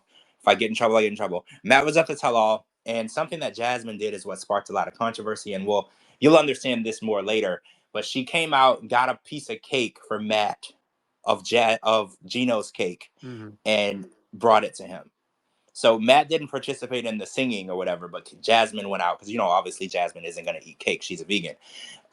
She came out and got Matt a piece of Gino's birthday cake, and a lot of the cast felt that was extremely disrespectful. And so things will happen from that, but it'll make more sense as we get closer to the episode. True. Oh, one last thing, I guess now I might as well mention, because I know like I think Jasmine posted some like story on her Instagram saying like Gino always like body shames this one. He body shames some woman, but doesn't Jasmine body shame Gino's like hair insecurity? Yeah, and Exactly. his erectile dysfunction, and he can't get it up, and I don't like how people they can do whatever they want, they can bully you, they can say whatever they want, but then they want to victimize themselves and say, oh well, he's horrible to women, and it's like you're horrible to men. Like you can't come here and point the finger at somebody else when you're doing worse, as yourself. So Jasmine is a hypocrite. She's a definition of a hypocrite, and lots of cast members are.